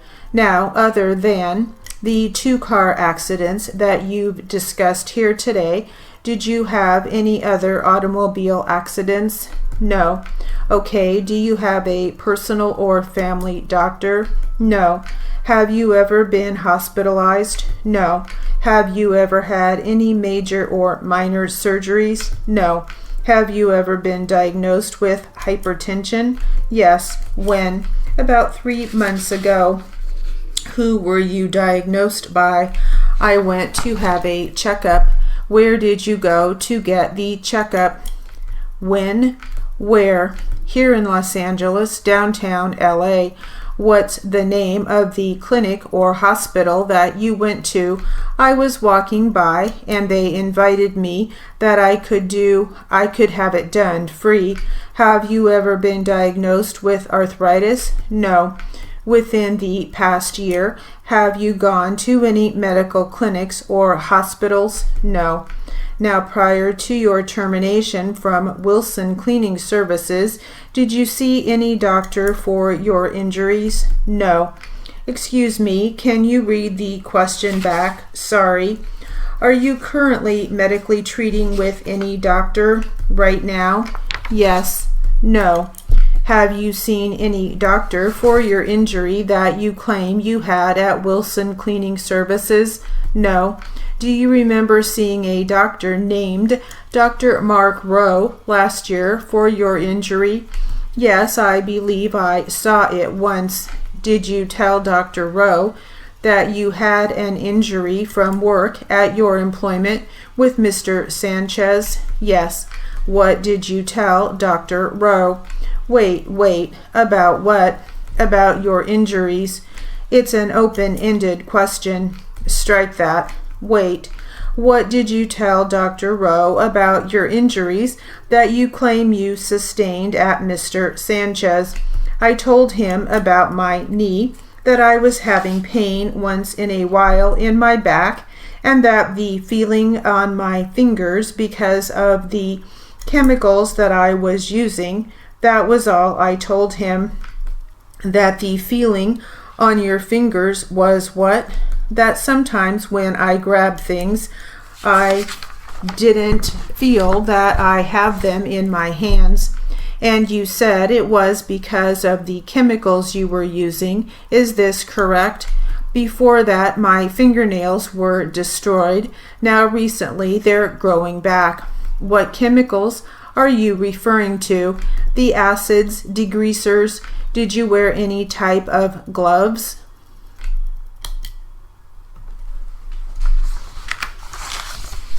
Okay, we're moving on to the 120. You just bookmark this.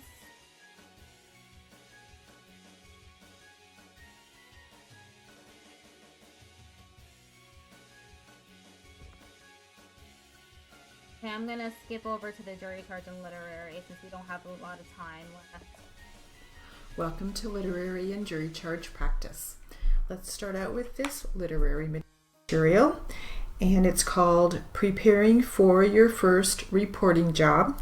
We had actually read part of this previously, so we'll just continue on. Ready? Here we go. Leave early so you arrive early. This will allow time if you run into heavy traffic, get lost, or have to find parking. Occasionally, it has happened that two reporters were called for the same job. Food for thought. As the first of two reporters to arrive for the same job, I have never been asked to pack up and leave. Relax. This could be the most difficult one to achieve when you're stumbling through those firsts, but it's just as important as anything else. As you know, when you are tense, you can see it in your writing, but others can see it on your face. Being relaxed lends confidence to your abilities and skills. Above all, remember that while we strive to be perfect, we will never achieve perfection. That is not the obstacles in our path that will define us, but rather how we choose to overcome them. Always be courteous, kind, and respectful to others, and at all times remain neutral. Remember, always offer to provide the same services to all parties involved. The attorney who declines a copy of your transcript today may become your biggest client tomorrow. You are building a reputation that one day will precede you, so make it one that even your grandmother could be proud of. We, as your future court reporting community, welcome you. We look forward to seeing what you can bring to our profession and wish you all the successes life can offer.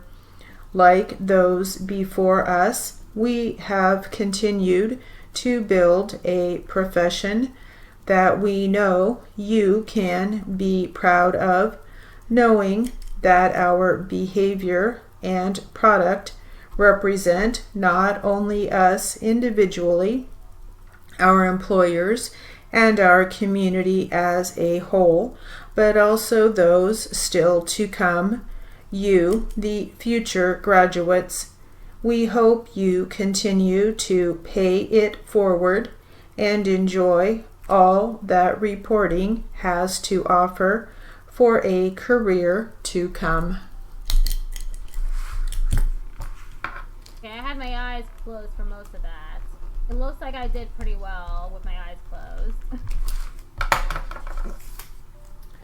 All right, now we'll try some jury charge practice. Okay, I'm gonna have my eyes closed for this one too.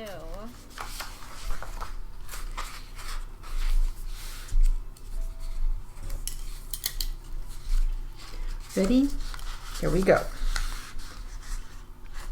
Attorneys are permitted to comment on the law in their final arguments.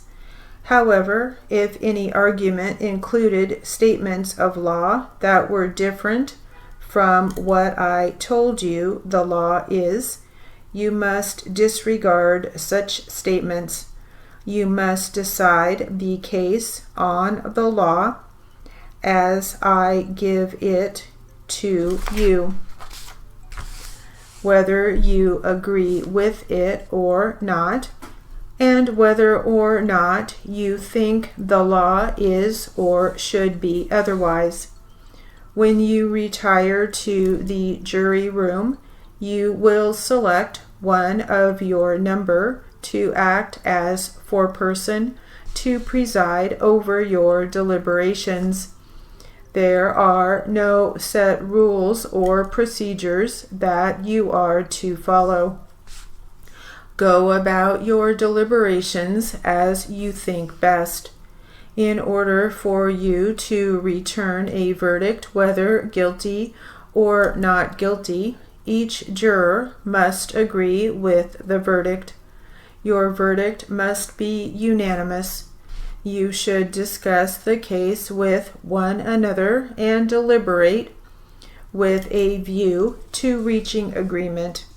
If you can do so without violence to your individual judgment, you should decide the case for yourself, but only after you have discussed the case with your fellow jurors and have carefully considered their views. You should not hesitate to re-examine your views and change your opinion if you become convinced they are erroneous, but you should not surrender your honest opinion simply because other jurors disagree or merely in order to reach a verdict. You must not permit sympathy, prejudice, or emotion to influence your verdict. You should base your verdict entirely upon the evidence which has been received in court and upon the law which I have given you in these instructions. You are to concern yourselves only with whether or not the defendant is guilty of the offenses charged. You are not to consider the possible consequences of your decision.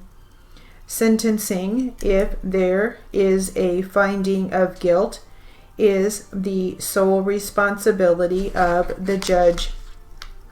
You will be permitted to take with you to the jury room any exhibits which have been received in evidence, and you may consider them in the course of your deliberations. All right, we'll stop there.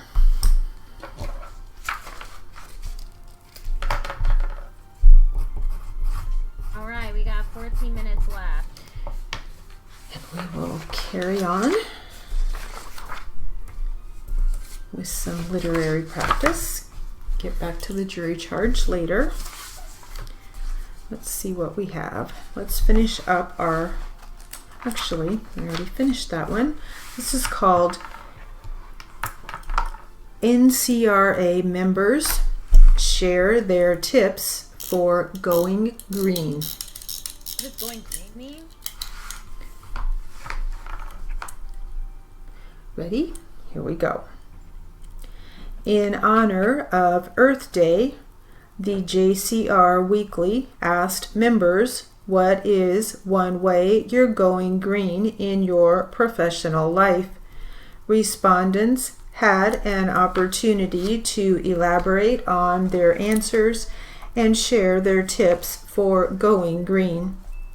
Going paperless, members shared several different products to help them go paperless, including FreshBooks and QuickBooks for accounting, Annotate and Adobe Acrobat Pro for proofreading, Manuscript and Cat Scratch on Case Catalyst for transcript production and annotating, Dropbox and OneDrive for file storage, Google Calendar for date organization, Carbonite for data backup. Ad break started. When did it start? Like 20 seconds ago. Okay.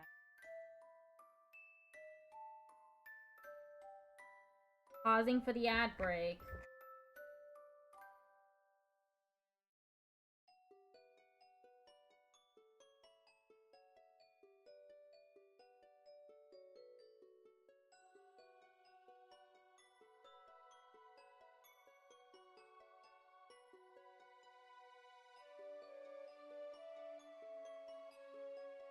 Stream is almost over. Got 20 minutes left.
A minute left.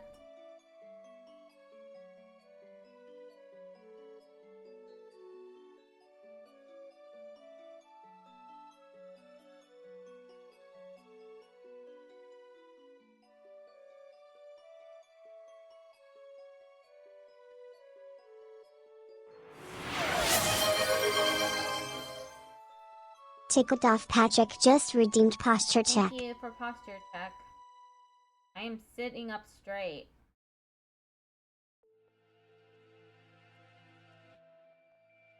Hey, that's it for that.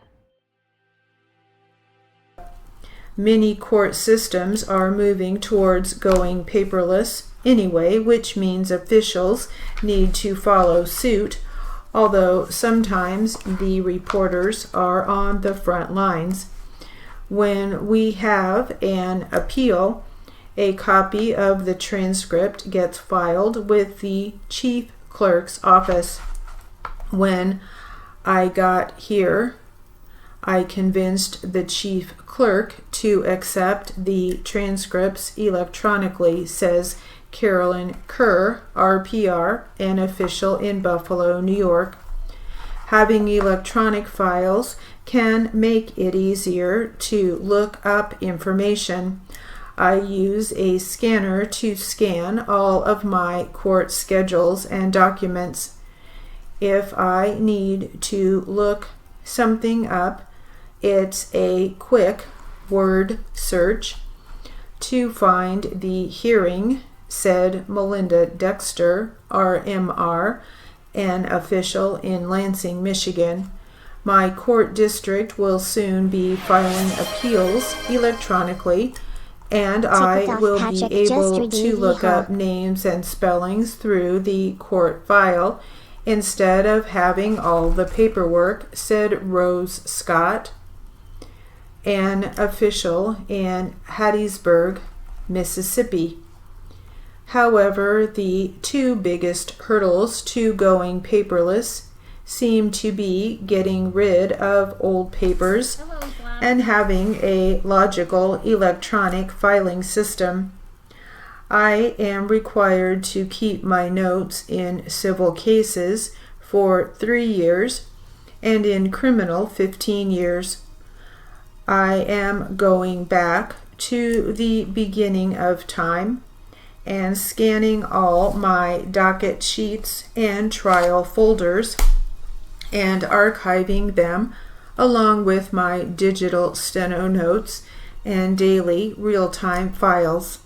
Then I'm shredding where appropriate and recycling the mountains of paper, said Molly Bowers, RDR, CRR, an official. How am I doing? I'm doing okay. In Hurst, Texas. Going forward, I am keeping all my documents in electronic format only. We scan, said Judy Walls, a firm owner in Kissimmee, Florida. We have generated scanned folders for almost everything from transcripts to exhibits to receipts to tax returns.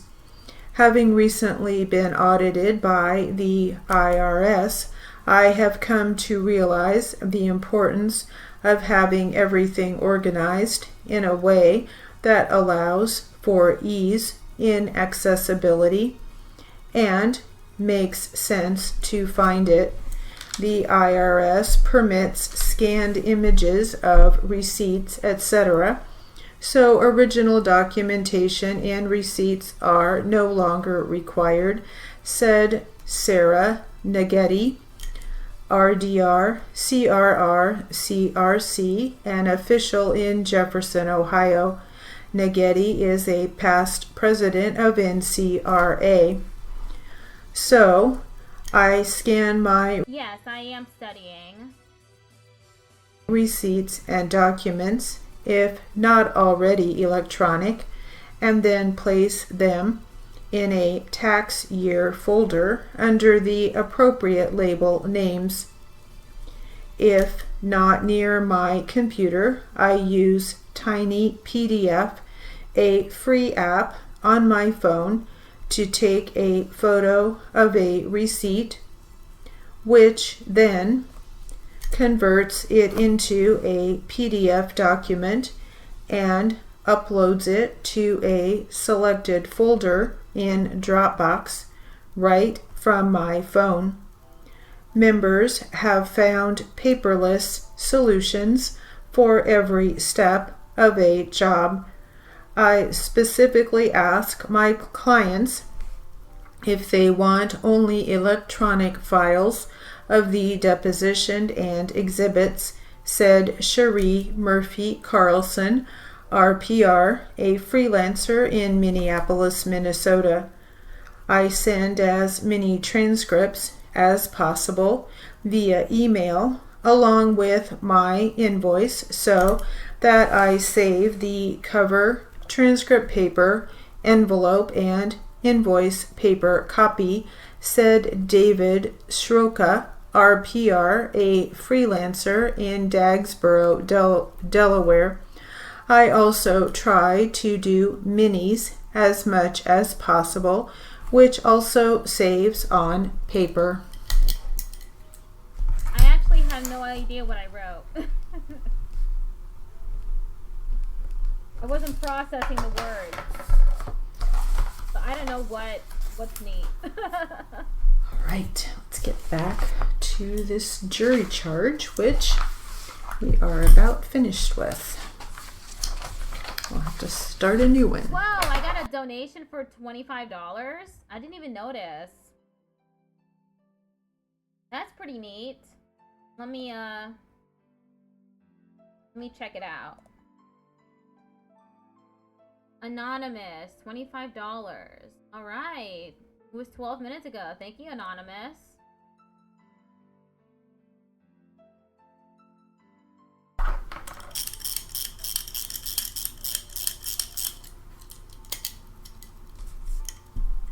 Ready?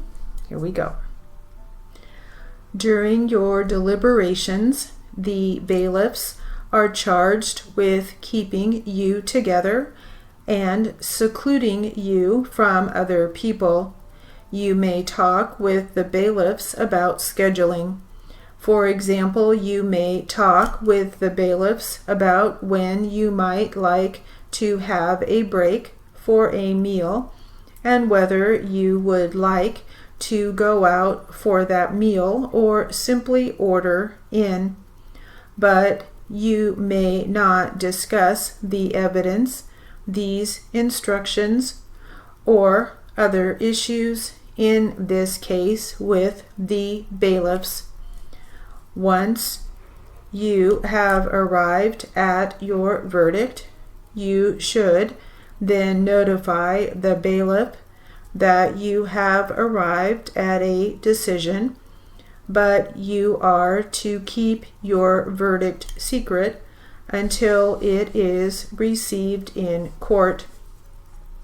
The court and the parties appreciate the patience you have shown during this trial and thank you in advance for the diligence you will use to assess the evidence.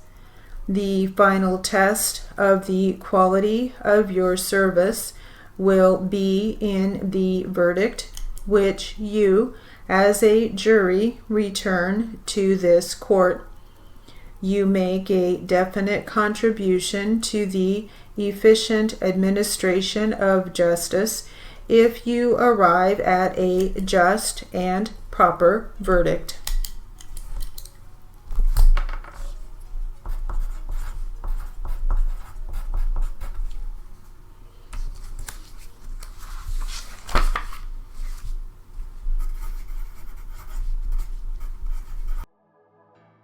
They're ready for me to braid into them.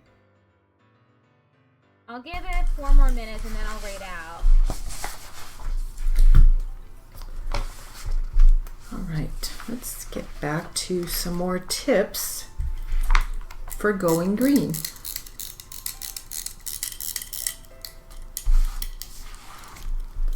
Ready? Here we go. I am using a proofreader now. I send my transcripts to her electronically, so I no longer need to print a hard copy at home to proofread. And I know she proofreads on a tablet, so no extra paper there, said Cindy Sewers, RPR, an official in Calgary, Alberta, Canada. Going paperless also means upgrading from a paper writer. I finally retired my 2 beloved flash writers, which used paper, and moved up to a top-of-the-line paperless steno machine, said Catherine Kirkland, RPR, a freelancer in Albany, New York. Going paperless for me is think before you print, said Linda. Bye, Islam. Thank you, Patrick, for the goodbye. Rifle, RDR, CRR, a freelancer in Columbus, Ohio. My goal for the year is to have all of my receipts and documentation in electronic format for my accountant at the end of the year. This includes saving, not printing, receipts for online purchases and having in-store receipts, emailed instead of printed at the register. Transportation methods. Several members reported that they use the local bus, train, or subway system to get around. For many of them, taking public transit doesn't add much travel time, but does provide more convenience. I use public transit in Los Angeles because of the congested rush hour traffic. Also, parking is expensive, even with the county contribution of $70, which is then rebated to me and pays for the majority of my commuter expenses, said Christine Taylor, RPRCRR, an official in Sierra Madre, California. My husband is retired. We have one car, and he does drop off and pick up at the local station, which has the extra convenience of saving me the few minutes of parking the car. She added that she often carpools to state association events with other reporters. All right, we will stop there, and that will conclude our literary and journey. Okay, we're gonna read out now. Let me find the raid message really quick. Right here. Here's the raid message.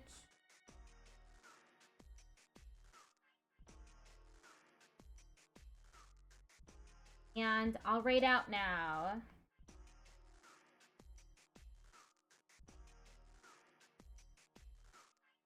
Close this really quick.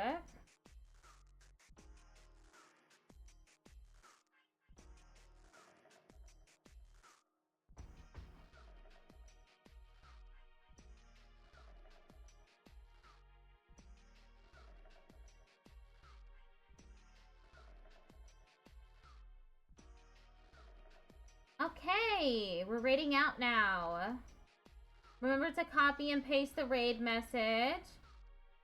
I'm doing another raid train tomorrow. It's more stenography. Hope to see y'all there. Hopefully I'll do better next time on the steno.